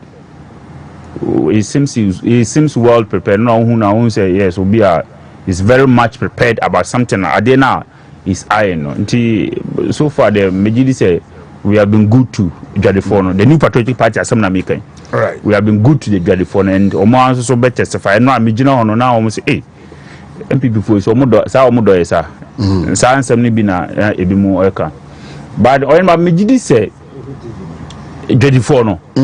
Especially omo more your friend is saying omo de ne apata no ade na mo kwa mo apata I was saying commercial secret I don't know because apata and I'm asking myself too you will official communication be anka say mo bia mo apata onye there's no such communication there's no such communication yeah but Greater Accra cantonment to say answer infa ehie no sai funu kra ba be ka say assassin omo de omo ntia say mo bi enye redevelopment ade chi na Jodifo no koya omo development as say o master cha omo ton ade o ade chi na santuma ma yembe say o ma Jodifo no koya ma abo ma pata came before and I'm told that came before na restrictive there is a lease agreement between Jodifo no and your friend say race for no railway for if there's that agreement we honum na race for no ehun say there's no problem. I don't think I'm more musi. Me just say more musi because just structure na omo. Yeah. Form no to block akra wo form no. Now to block structure no e dey system. Do no to block. Just omo structure no ma no mo tie. Nti mo kwa no because I didn't see every 1 month. Yeah. All no mudidi. E na aban so ma bonte me kan bibia anje omo say ye we. Apart from your friends Taiwan mona ye de buy a omo reject ye no apart from no aban for package bi am beto ho enka say ebia judgefo no me yesi amamo and I say because masro panyi kura ba Ashanti regional and anya sa yeah obaye aseme no mo kan yenim yenya yewura regional minister man ka so obi adonate sika bi say ode ma omo or de bo no nipa be 60 so say ode bo omo amoma yeyi eni nyina yente ho so but still judgefo no ja omo honum omo de ne structures no mun sha se mobo yeah me say omo de ne structures ni je na se kwa wi na bo na no odin I know den too much omo de jemu asem de ba e da e be solve wi anu so ja ya na nsuo so be na nsuo so to anu anza no pe nsuo agu ti omo de e structures no omo woska no omo bo structures na enko omo ntaw no mu ni omo because the pade to cross say enyi asase ne yewura nka se on fama wo on ka se yewura nka se on fama wo so je so de aba wo mu yewura nka se mu omo Omo asamba iba wo sisi asamba problem ba iba wo sisi mo ti cement na munya mo am de mo to ase no mo to blog no be 2 3 a na mo bo structure na yesi ya ka no cement na ka e be boa omo a eni mu dwa de aka no shops no yewura branch champion ne yewura dim komo ne si a oba be si e be to ama no na ya jiska na cha ma dwedi phone na omo ye be I che too much dada boko boss where is the su be for some the man raza ka na be kan bi on kan bi o wafa Minia. Oh yeah. Everybody adom ne obi apom Bible. Bibia boko. Bibia boko. No wadi ni. No kwa idi minya ni die. Na se mi da sorry e jomba ma do me light. Fa kamla no to mata renzu e. Obi ehun se mata na mama. Ebe 20. Nya mi light to fi. Zero Because from Enranyumre I think I do me light 7-8 thereof. Because them who so me chawa bonte go me bought that is as me put here so. And what is it? Me who so casual. I don't see you guys see you on this casual like this. Yeah, they are better. Yeah, so Obi ani kan ya. Oheneba. Enti yamfa dum so no en shase. Dumzo mum. Yeah. Ano ho we dey come mean Chief Justice Yempa. Yeah, be ba ho. It will be a second topic. Then you dum so and then Galamsey. Galamsey. Galamsey cause on constituency. The first time who been here now no jada obeta TV so be soon here no. Oheneba. Yey. Me edin ka mami 1 minute be mfa asida ema minua bia waye adifefe bia maye pa. Se wo kula wo se wo be kwa yi o easily go. Yeah. Wo na otwida. Eni wo kwa no adurudungwa. Wo bia bi wo from Nungwa Beach House. Oh yeah. Oh, Nungwa Beach House. Yes. CEO no. Mr. Chabio. Mackenzie Ado. Mr. Mackenzie Ado. Minia. I am fast damano. And I know Kwesiada. Yema me bako. I already hana yaboa wu ye 10 years ni. Enti ye dini 10 year anniversary ewo Akumatichima. Ama director one maame ne baba ko efren Solomon bi se pipra P Cross was high school ni high school ya be menka P Cross we upper CCM 96 97 yeah on high school ni omo any that demands omo director free crime one na ire ni na busua ni nipa obi adwuma wonyina aba ebeboae yada na senyi ni penyina na one ne ya adwuma obitimi afasa akwa no 10 year anniversary de obi kro be ka twa so 10 year de mu godimla yada na se ti anopa ba me na se director Mackenzie Ado oni ba ma me fa nchia ma Alhaji Dr. Mahmoud Bawumia anopa ba bia wo bia nadwena wode to ho no ma enipa bi no mutu etu omu si wo se wo mbeke ka no ho nsem nsembone se de be ya ne ho be Ghana fo ehin no ene social media akoya obi se Ghana si betimi atese oman na enyo mampanyi enyo obi yen sesa ya adwene mum Omboa omampanyi sesa ya adwene ya afide oman ni betimi atesa enyo obi hunu kwa ene twro yo Franklin Kuju opimani ene watro sasem say we need attitudinal change enye ba akufu adwuma de ekoso ne your mind nyina yasem akufu ado ne ba omia breso nde na de ekoso ne akufu ado ne ba omia enne de afidi ehia attitudinal change Dr. Bawumia edineni hu na de na me ka kiro say enipa bibira no muta Dr. Bawumia no muta ne because we nyanza che ho simple enipa bibira no me de no muta Bawumia no muta because we nyanza che ho no more time Dr. Bawumia because we nyanza che ho Dr. Bawumia ni nyanza sini I say ma wo mo ho ofe no de bia wo mo ta wo mo ho kwa because we ho ofe che no sa no mo tie what Fatima me see nipa bebrebe anu mo ta Dr. Bawumia because we nyanza che ho ndra And no crepa na make catch. Your time. And so because koko ba no ba bi si baby na Dr. Bawumia kana. Koko no ba no bi si nti no time na e dey. Is just because adwene no wanti mi amfa ma obi na dia ba nti yemontumu. Enye sa akwa nkrofo mbeka so nim nyanza dodo. Eno wa ndira.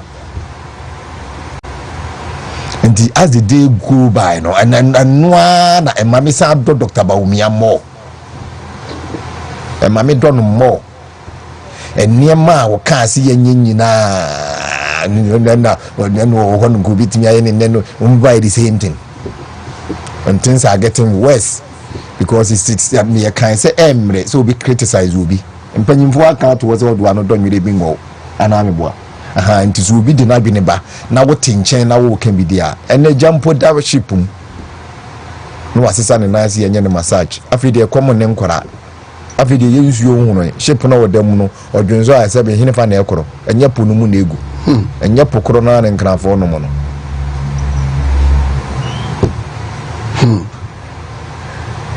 mamfanchi ama Dr. Bawumia anopo baby o bia minua galamsi nsensem ekoso ene ono abo amakofi boa de obabeye sa TV so nsensem no obeye enye bibia panyini te no de nimfia duru no ene nkura de kamna si nanim so omra mikrantro ne ne ya no no osu onse panyini nkura de kamna si wanim chinchina kwantro tu obi so kwantro tu ntumi so na wodwene se nkura yi na adwuma wo ye nti minister wa anyere wo ye be yiwadi na kwa atu ofosinum de kamna si wanim chinchina akokase wo ntumi na yesi no eno no wodwene ho a obesu to da de bitimi hye wa wo na wosu no wanti na no wosu enye bibia ntira na nsemu ya wo mo kekekekei ama kofi bo ase ade ye na wreho pa ne se forest bi wo no ma chama wontimi koye adwuma wo mu na you are too amia e wo hono mutamakuru ya chechire ne ho ya na ho ye abotan so tamakuru ni nyina kwa me nkuru ma chechire ne nya forest ni etwa to guye ade ni wonko gina ho nsu nya ho no motie tabe nda ni etu ye godu a ye na bo ankra in line port no ye no na ye go cement enya forest ni etwa to guye tabe ni ye adwuma enya forest ni betwa to gu Good Ashanti, Dama good noa, Omzo Sato so, and one when you know me, and would you hear you to know Kajitia? And your followers could name. And you know, I didn't have it of in Wohunbi. One Nama Bontinia, who drew a no you couldn't acquire a was a poor Bontia, and you won't know Namoni good. What do you want to make a bidder? Massa, a simple. NDC for wa adwene say Bernard and Pibo siakum a ye frɛ no chama Wontumi wo mantimi ansɛe no a wo muntimi nsɛe MPP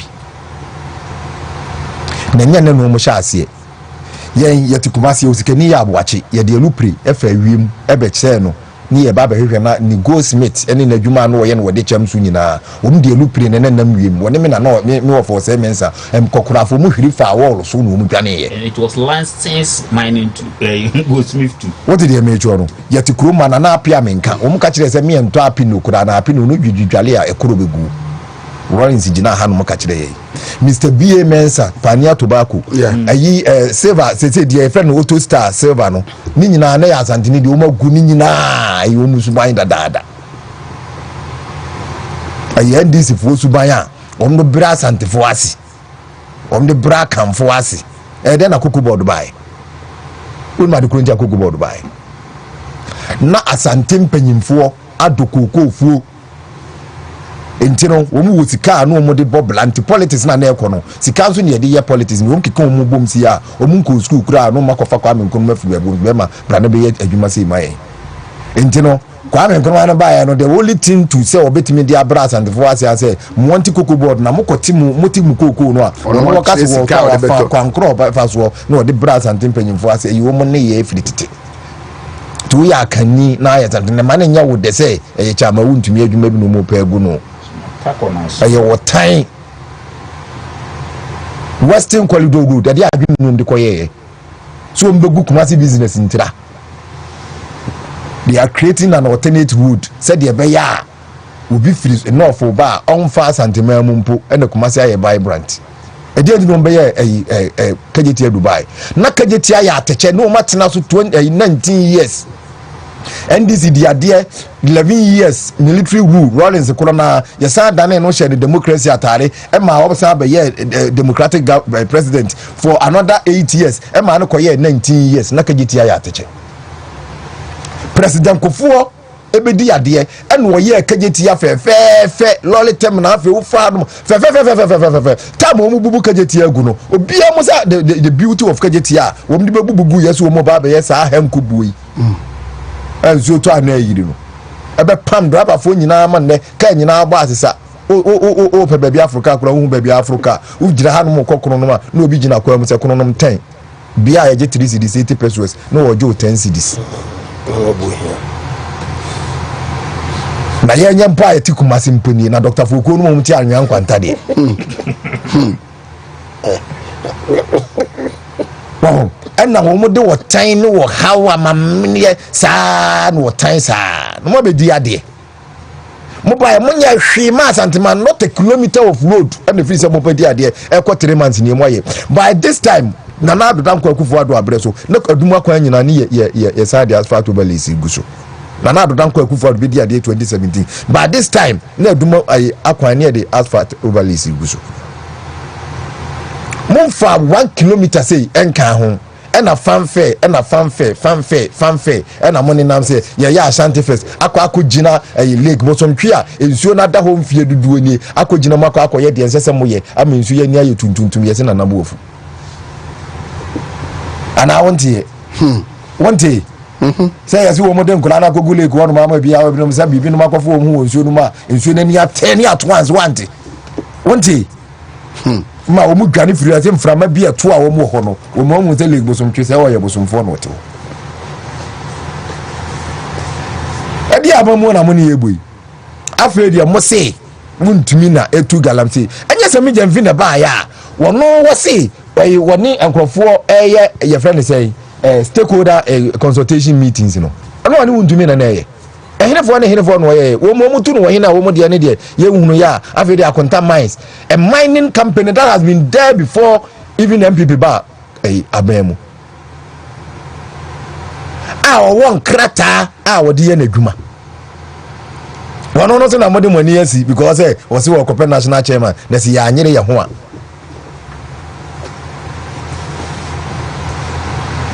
na mo ba na ye nkrofo a na mo surprise mo oti wanom say when we say na Ibrahim champion ase na kampese meke wono abo ye danasi pa but only say catering rest house wonom no pa ya ko fabric fast ya on kan chen kra no na ye kwa enya biadi so ye ka see ye wo mema when we said we have the men mo see ye your mama be jino say school boys edum shi ye blue light shi ye ye hunu party wo mema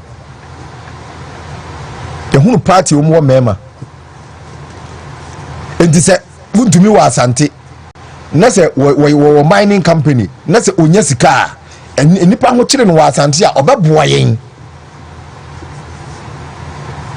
wonya nipa wase ye di ne ho yaw wonya nipa wase ye de konkonsa ene yaw bre na se hwan Ibrahim mama pega na nyina onka ho hwe go obi oye adwuma bia wo se wo ye no wo forest mu ena nke ye hye na homade a edi na wonua no obebeton sa forest na bauxite wono no edema no ho na nke me mapambam na nko obetu no na nya forest na nko obedwire gu no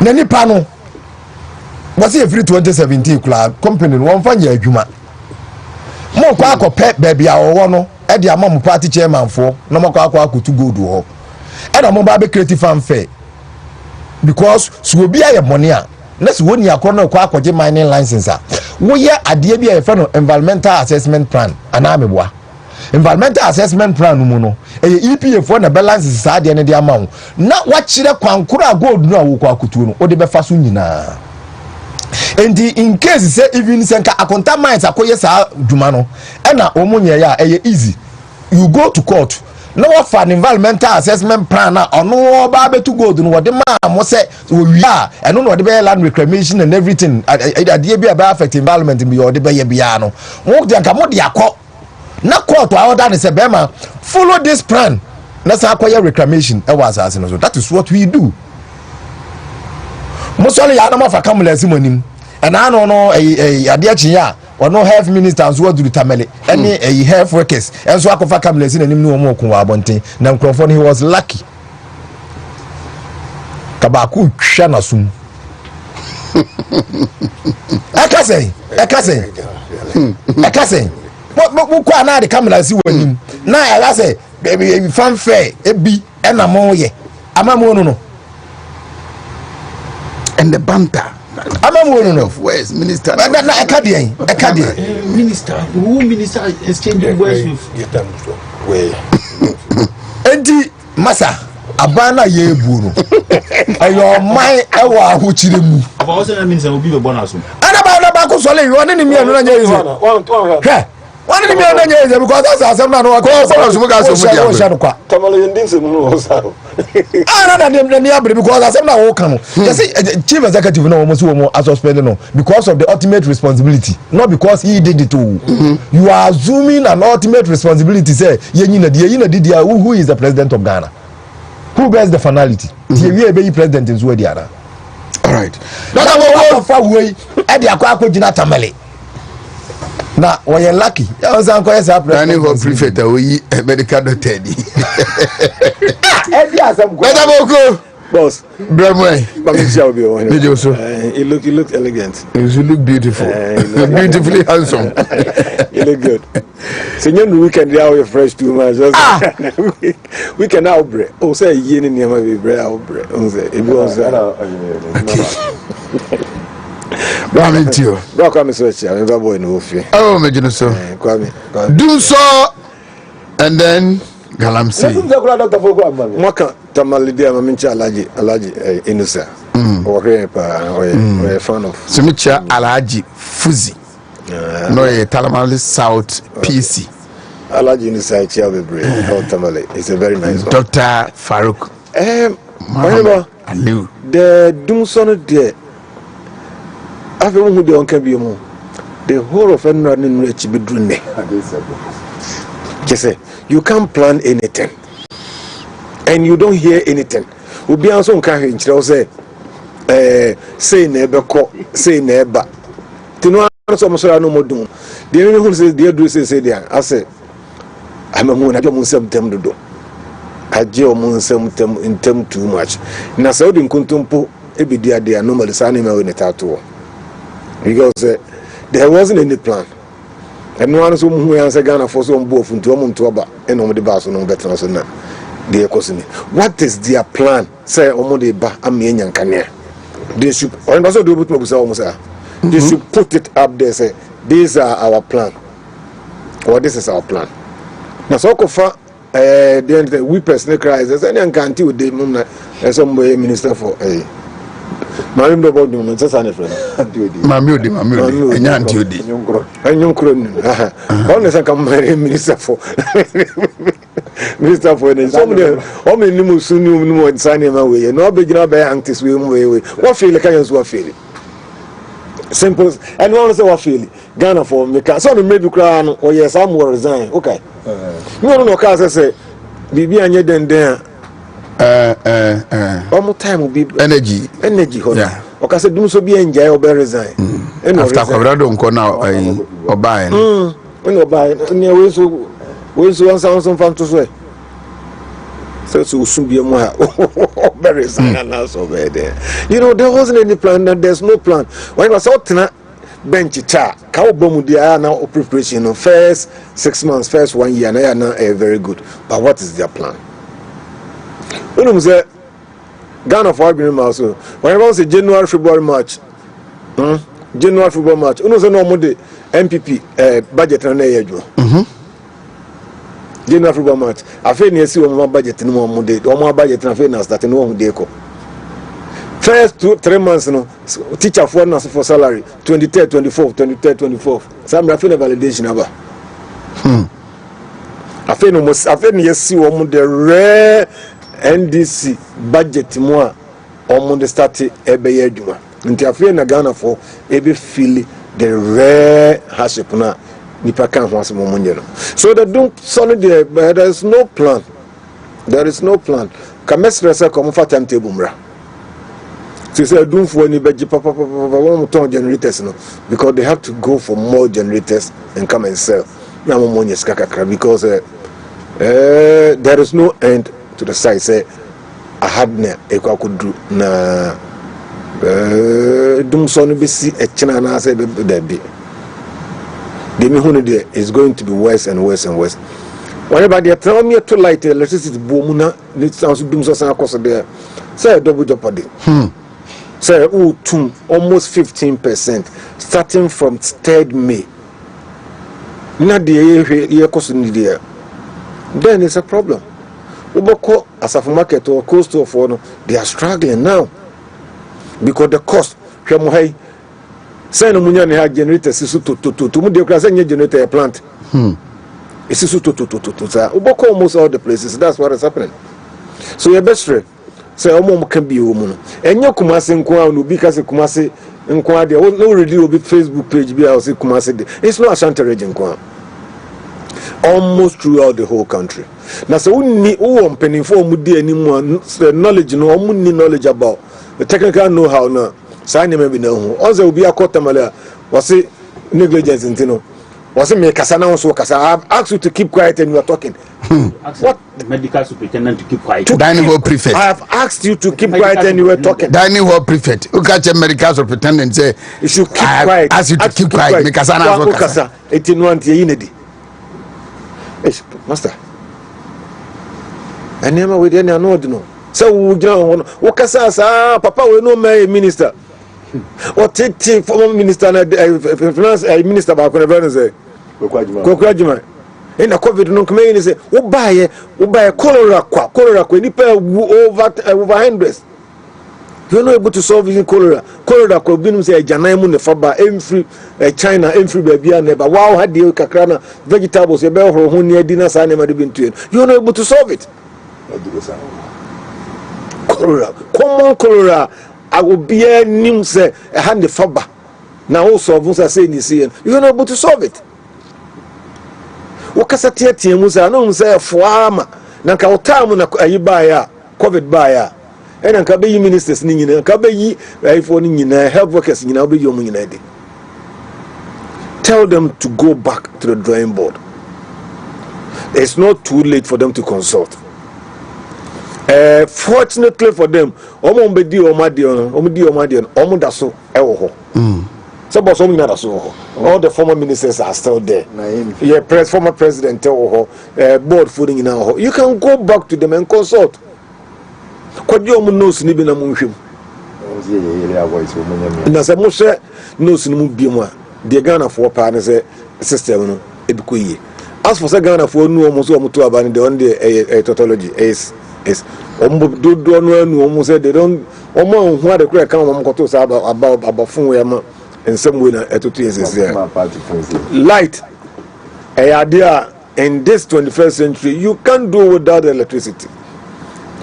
Let me so mobile on the alternative because much change a ministry needing Ministry of Energy and Green Transition. I'm calling for West Nifri, you know. Green Transition. You want to green beer, you want anything new. If you are the solar back home, I buy a try mono timid call Calio Upper West at the solar. 1 kilowatts be break home. I know ye be break Ebeka home. You're about Miaka so move to Abamana or the certain megawatts, almost half of listen every solar naba. Among for Devi, Yempo, near Pepenina, Ombra, or behind us among dear cousin. So, anybody that's what I can say. And that is what I can say. Doom solo is reality. I bet to you. Doom solo Abba. Ghana for you should prepare ourselves. If you avail ourselves for it. Near the alternative plan. Alternative plan, and I say, oh, qua. PF Dumunkania because a bit dumuna so no here na kwese ofie udundum no ba no nya kakra na waso upon adwuma na se yenso ya na watena bontre kakra what the excuse ndie yagye ma obia tena bontre kakra na duru tamo ebeso a na obusa adwe se ayaso now so afi go to car no kofi because it's getting out of hand. It's getting out of hand. And I hear about the mining the now can infant so preko. The galamsey no. One was say ship dealer akotena ship mutiwa on kan ho asembio. So Professor Isaiah what's the name? Is it Jampo?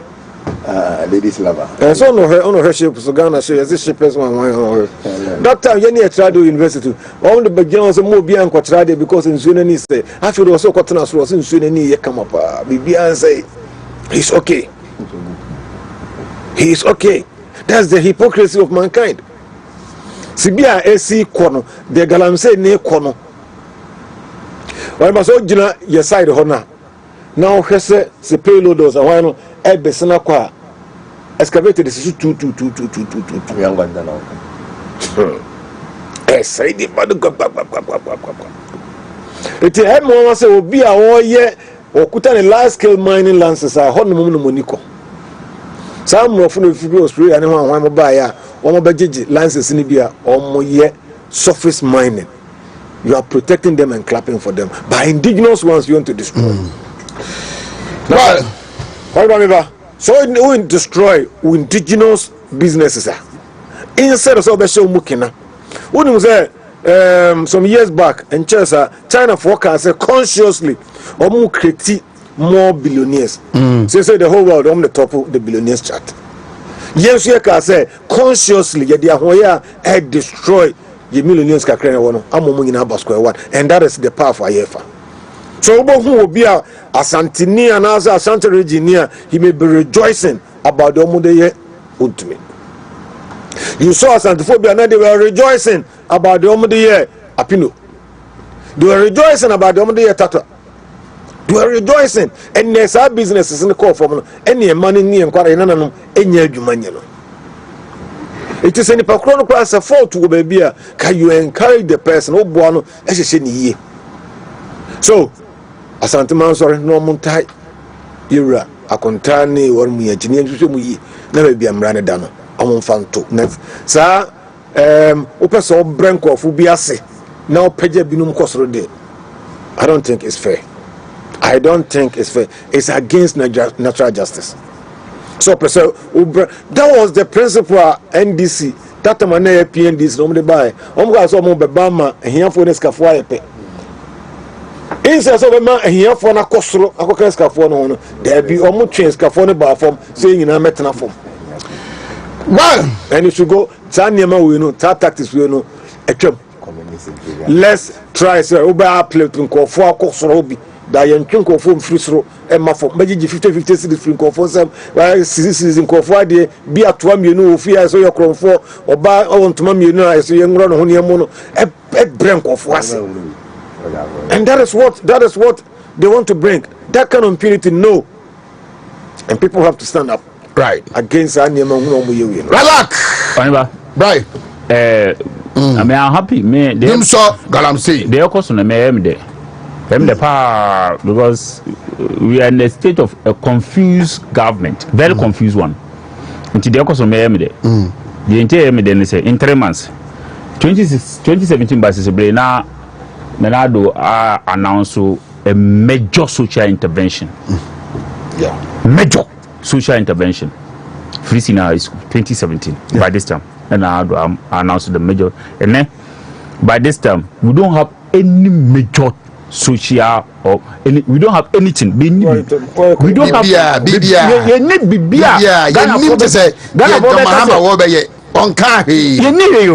one social intervention. Everybody say social intervention a particular community and a particular region and a particular set of people. Nanado by this time announced a major social intervention, which is a free senior high school. And I'm saying we are in a state of confusion. So me am there, Dr. Boku, we are in a state of confusion. Means there. You will all realize, Sabi, when I go school I want first, or no one I go school any first. We all realize all those things. Because we are in a state of confusion.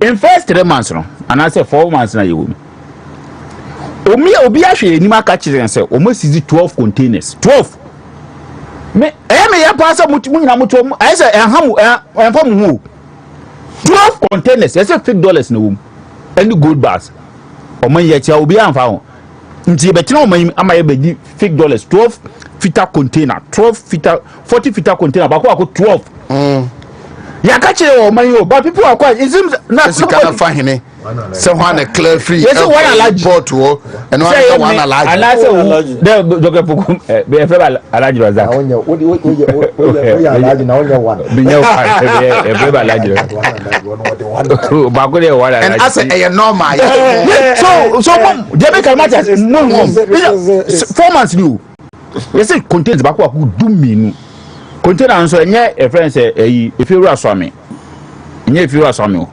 40 feet container baku 12 obo en coffee nyina wo se so en coffee ni nyina $50 na wom any gold bars obi anfa ho organic Ghana for obi anfa ho to look at where those things na obi anfa ho ni nyina ya ti wonum ana say okay ye de eno beda ena Ghana ha Minister of Energy, any your friends a green plant was a green then green trunk.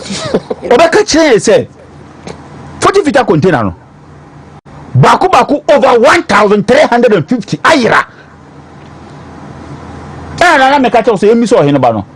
Every abayfo so mu to one night. Minya sure say abayfo 4,000 bet to one night. There will be a crash in the air. No Oheneba bu sani there. Because or before Dr. Fuku Fuku esa menya odu mi migra make say go bi anti say kasa so over 1,500 yes over 40 feet container over 1,000 ayira up to date we don't know where about Ghana for ayedin obi anka he o park stadium enko and today the say we are not in a state of confusion. Yet you baby you. I know omwa sabe ka che so. Omo national security akwa pounded on 2 occasions. Okaboma street value ni che say turn about enye regular price. The regular price nke number $700 million. The street value no $500 million of cocaine. Yachi cocaine omo di cocaine by ye nim omo ye hu omo say a prosecution ye nim obiem it's like normal $500 million the cocaine aka say won ye che mo na sisi ewo he and we are quiet enti omo fa say bibia omo ye bia no normal Ghanaians will appreciate it enti no minister no cause nkwa boy friend say eno echi minister no cause nkwa boy medical superintendent asumu. Because they see that the omoye biano a normal Ghana for Ghanaians are okay. And now, in say Ghana for more say 3 months early, you cannot criticize 3 months early. No, and another a friend say or announce the major social intervention. That was the 3 months in his first 3 months. And yes, sir, oh no, announce that social intervention. No, no, so going start implementing. Yeah, implementing. They start here, no. It's not just announced. No, 3 months no. In the first 100 days no. To remember me there me there is Oheneba. Me say enche e be sanya $3 billion judgment debt from Ghana buying. Said they see 2016 no. 2013 omo invade your friends handsome mining. Handsome mining. Chiche excavators. Pickups by over 200 mono. Ni nyina omusizi pick up number around 500 ni nyina omusizi e chairman party for you know Ghana court of your friends say high court awarded $1 billion judgment debt at the ma Wontumi. That is where we are going now. You are revoking licenses and anyesa say what is his crime? You are alleging that there are other people doing he is doing your friend say illegal mining. Papa Nekacho say show me the proof that I'm doing illegal mining. Show me the proof that I'm doing illegal mining. So omo hu say any bibi omo de baba bia Ghana for ni som ninti Ghana for som ninti nto mo wa no makotu atoa ade che no makotu atoa ade che no makotu atoa. You promise Ghanaians that Ella na ye dey mining of first forest no. You will repeal it. And yes, sir. Yeah. So go ahead and repeal it. If you repeal it, Chama Wontumi, Dr. Fokuo, Oheneba, Razako, we have all lost our rights to mine in the forest. Mine in the forest. And that was what I meant. As a responsible your friend is in government now, who promises Ghanaians that you just repeal it. When you repeal it, you have cancelled everything. So you cannot revoke somebody's license when other people are mining in there. We are not a honest people. Me see, we are a very hypocritical society. Ghana, very hypocritical. Not all of us. Very hypocritical and dishonest society. If we are hypocritical and dishonest society, or more calling for the repeal of the law during your Rananadu time. No, today they are quite hypocritical, shameful people. They are very quiet because they did as intimidity. They are okay. Very hypocritical people in this country. Very, very hypocritical people. I said, no, so they feel that whatever they bring on board, we take it. Because promises now, they don't even care about it. Ghanaians are quiet. And to official doom so now, Obi or they could doom so for 4 years, consistently for 4 years. Ghanaians are happy with them. Ghanaians are happy with them. So they feel that normal because Ghanaians are okay. We don't show our anger towards them, but we show our anger towards Nado. We see, in the next by the 10th month, Ghanaians will see all of us.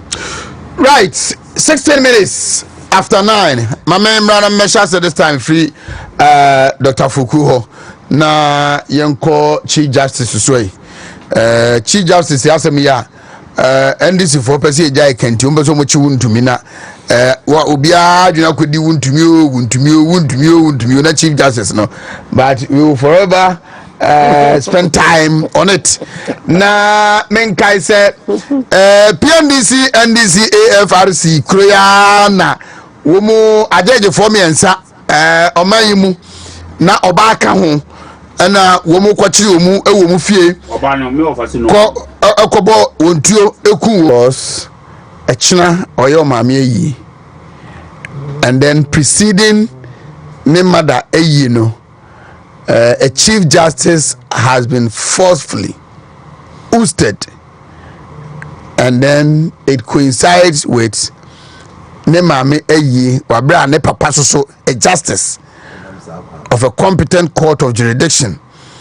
Abanya wa banmu majoko mu abanmu umu ena nanema so masefo ena edis adwumadi no. So I mean, imagine the kind of trauma Kwabena Japan listening to the stories around Justice Tokunono na echna oyere maame yi no will be going through. But Dr. Foku mamintio Oheneba asam de twetwema so ba ko pay say most of the time I am not Chief Justice on one take decision. Yeah. Because what I tell say bench no say the mekan man of one of the achame jamini mu mra no mu ye. Ebi am ye num ana o me nso ana o me nkono. We don't take a decision na se bia decision no anko yi nti o say ye nyini mfiri ho a eni a bench na tena ho nyina na ese mu impeach o. Acho de mekan o television. Yeah. Say fancy ye di asem. No Oheneba yesi ye nini ye detail and I say ye kwaje demude and I say politically we are infested nti enema ye no na politics wo mu kese then bench na ho ni nyina no na SSN kiesaki enye one person say onumu na say ba ye fancy ho the message no say other judges no yesi edu yonko ne ne no mo hwe ni ye na say ukoto sa aboa bi ofuru ni nua wote nua so a ofuru hwan Dr. Fuku penna sem kra tutu there be so ofuru ni nua ofuru dey say wote ni nua so na say wote mitira nua so ntanso na nyum ya ni so tena Sabu bi ebu ni nua ebu nua. Katra bo an say sorry me nua no so because one here ofru no so an the boss. The ekosisi ana I'm weeping for other judges na aka no because mutwasa we to ho a mutwasa bone ato.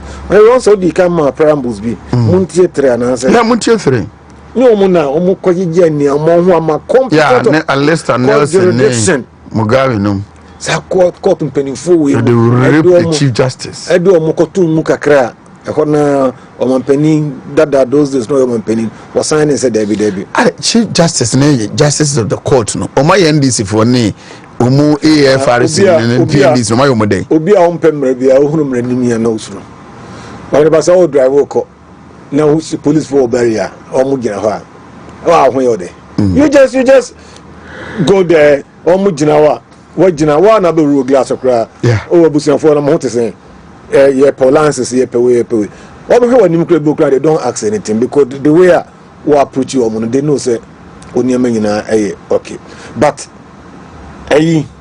papai ajungo no pie no who money tun the prum sa no pe bi dia fa because no nim say the lances na yinye ne manye eti omo niema na omo niema nkoyie sa na ya no muta suro emranim for no muta suro mu buga na ye nkofo bi dedodo no here banka dey be na ope mo say your 3 arms of government na mo tire school razak dey na offense the executive omna president na abamu fo ni na na offense judiciary omna chief justice ne omomo na ba ko no legislature omni MPs it is a ubai abamu fo ni na ahweso fortunately when your absolute majority ewo parliament the legislature na hanon ko afso sa faka ho let us Ghana say the oppressor we bia you have control to do it.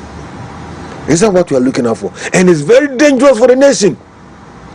Very, very dangerous. Ghana for my deal was animal. Someone here, baby, I can't call and is very, very dangerous. Very, very dangerous. One was there. All my appointment, you know, Obo Bidia, in Pakonian Corp, a Incravet, no has say acting. Because we send call from one go. Oh, yeah, they are, or go through. Mikai. Energy minister na one young choir and you born it didn't know how I say demonstrations ko ECG. Some will be until be careful from will be okay sound. No started some will be new moving near young veteran, but we say they are who do join and nothing in children my uncle dear. Ubu Yakaso Yarakra no moon kuna so mukunu namono. Just a hot man will join to me Kohonsa Mephi and punching and call Mephi. To him said they are go through. Very dangerous for the nation. Very dangerous for our youth, our young democracy na practicing. Very, very dangerous. Will be a tool for Biano or Henie. When some here who say some of us say, Omum to a buy from the from say, to president for Council of State. I can say, it will be so many free on a yakwa no correct. Because we are not for to the muye. You know for you muye wo mu paper o mo gere niema ni monument niema teta ho bebrebe pa tine ye to abane mu ode no okromu ase no yesre wo ye panin na otufu no otufu yi a eba e be kan wa ye besre all able men they should stop and stand up against sanema ekoswe sa civil society for na eduru be bi o mo kasa eduru be bi o mo nkasa edru galam say dia ne bia kwose sensuo no bia kura ene nsuo no mu CCTV so when one say the TV stations bi na wo so na papa ne nsuo so river pra river bia river ene o mu fancy so bi mu ye so mo ko ho nsuo ni bi ni nyina da ne atache to mu nya bi nsa no mu CCTV no so say one say hypocrisy o mu nyina jai atin so Oheneba so be start bi o hase and I say yenye okay from next week ikono all right yempe nsuo no ye be pension do ni nyina se minister so wo hunu ne ye sisi ani ya twachire ne se ni nsuo tie on he no so fact onsu on he no onsu isu no de se me so fa na mi ode so fa no me nko minister no nko mo do mo ya ade on no betimi abonyo nkoro na ma monfo so enye we bi ni pehwe so ye besre se yura mahama ye de aboa no nyina ma akokɔ no ne gyanan ne kusua ne ntakra bibia yɛ de amaba we ase oboa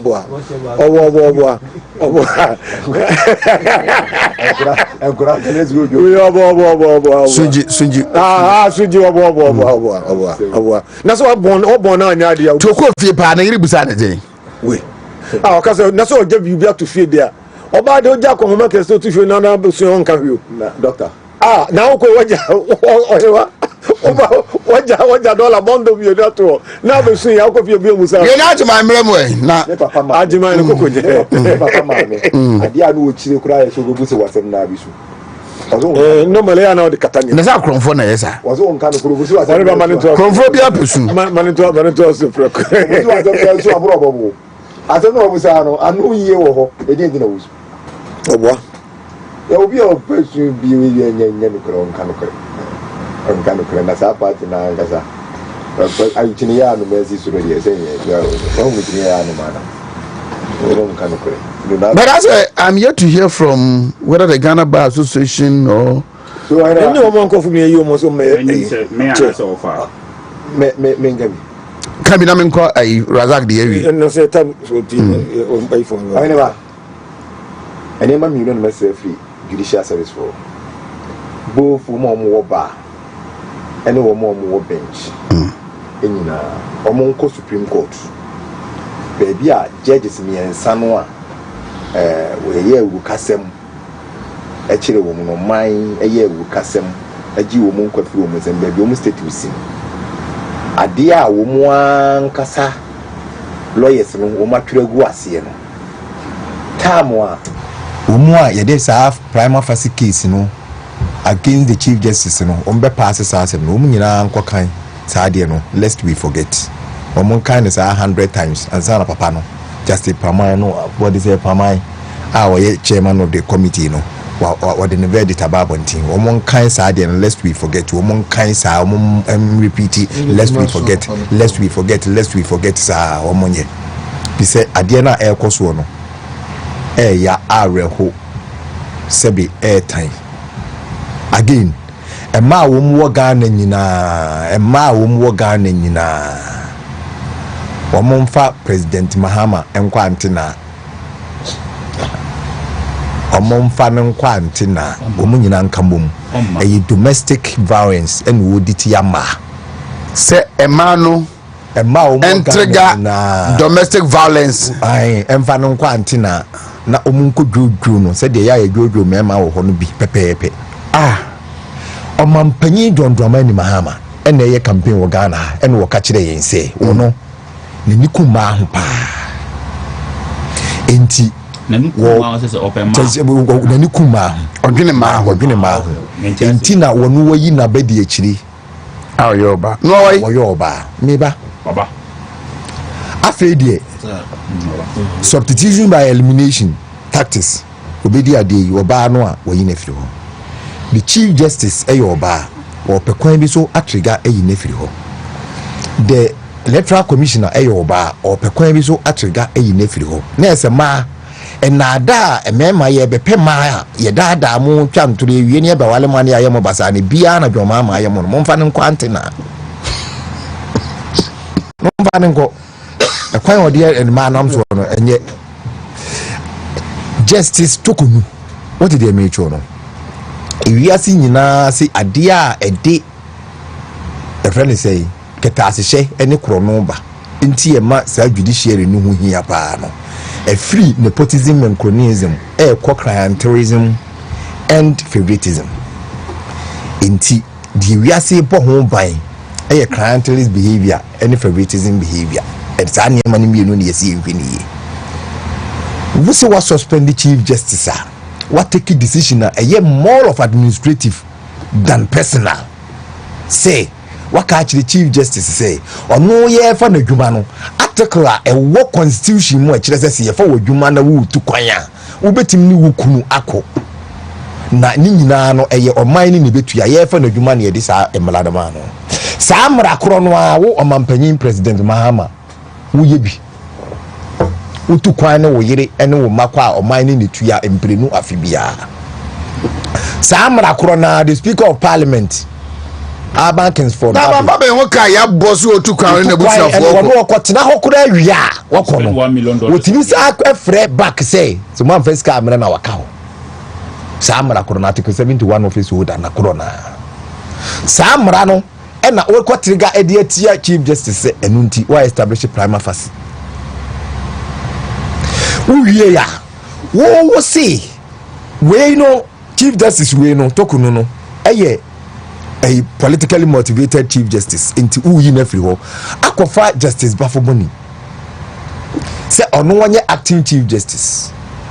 Wouldn't say Justice Bafomoni, ya, or so on your acting Chief Justice. And a Supreme Court case 2013. Yeah. Or run a verdict, or TSCMA, as a son. Atugubasano.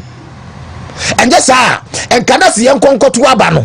Young town court for re-election, now you're 43 in favor of MPP. Justice Bafuboni, everything Kumasia, even attack US campus. I catch you and say, one of the Yansan or Kano, but Atugban Yenisa. I remember. This is the Chief Justice. What catches on the Justice? What catches on your acting Chief Justice? When the Constitution states clearly, say the Chief Justice must be somebody of very high integrity. He sat there a report. Motro. Other people in the 2013 election petition, you can't bring out the report because of an MAC. Why I say Okofa Papa we? Let's be forgetting. Let's woman. Let's say woman say mammy no a da wom nyina be hu say woma yi so wom say mammy ne ye nipa woma yi na fro obi obeka Supreme Court bia ye be tag wo say wo ye wom nipa ada ye be ba mo pa wa akofi ye de ye ma ba akokora nka wa obeka mu bia because ade na ekoso no say wom nyina ansole antia hu say a judicial attack on the judicial service no wom hu say ye de mammy no enti wom ya.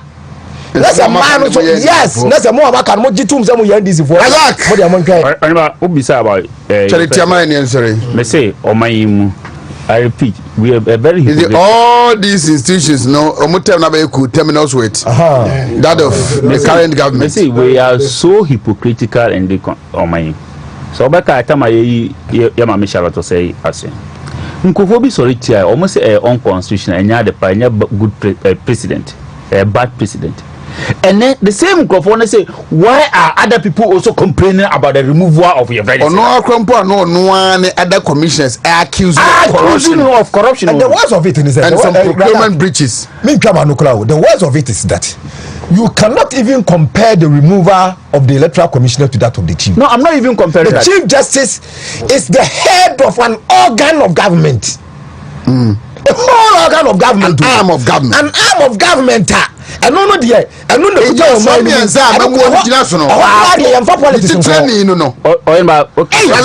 go this. NDC are showing weak in their political prosecution. At time a friend is saying Rollins no sign military regime no. Yeah. He couldn't say yentim prosecute obia no mo ne nya adwene based on law. Somebody based on law. Ye buy ye call ye a mo buy o accuse ye say corruption. They couldn't prosecute and I say convict single your friend is saying you rakufo appointee. Ono mo dey free abem somebody ye will say jimu enya omu echi because sometimes judges say when you bring a bad case you lose it. Because all criminal cases now about they couldn't prove it. Omasa Magana for what say there's another corruption in the system. So they will prosecute. So they want to find a way of, and they can't prove it. They can't prove it. They can't prosecute. Law is a law. You can't change it. I still believe there are very principled lawyers, judges in this country. I still believe. I will not antagonize them. I will not irreverence them. There are very principled lawyers in this country, judges in this country. And they will stand by the law. I know there is very principle. And you be and a politics etimino. The person we know ba. And they are proving, they are proving that they are very weak in political prosecution. They are very weak in prosecution. And they just want to prosecute and they cannot prosecute. They are not prosecuting, they are persecuting. No, but I just want to say they are prosecuting. This is but very weak one because they don't have it. And you know also when they prosecute political opponent or alleged say or corrupt people, no, they don't have it. But I repeat, we are very hypocritical and dishonest people in this country.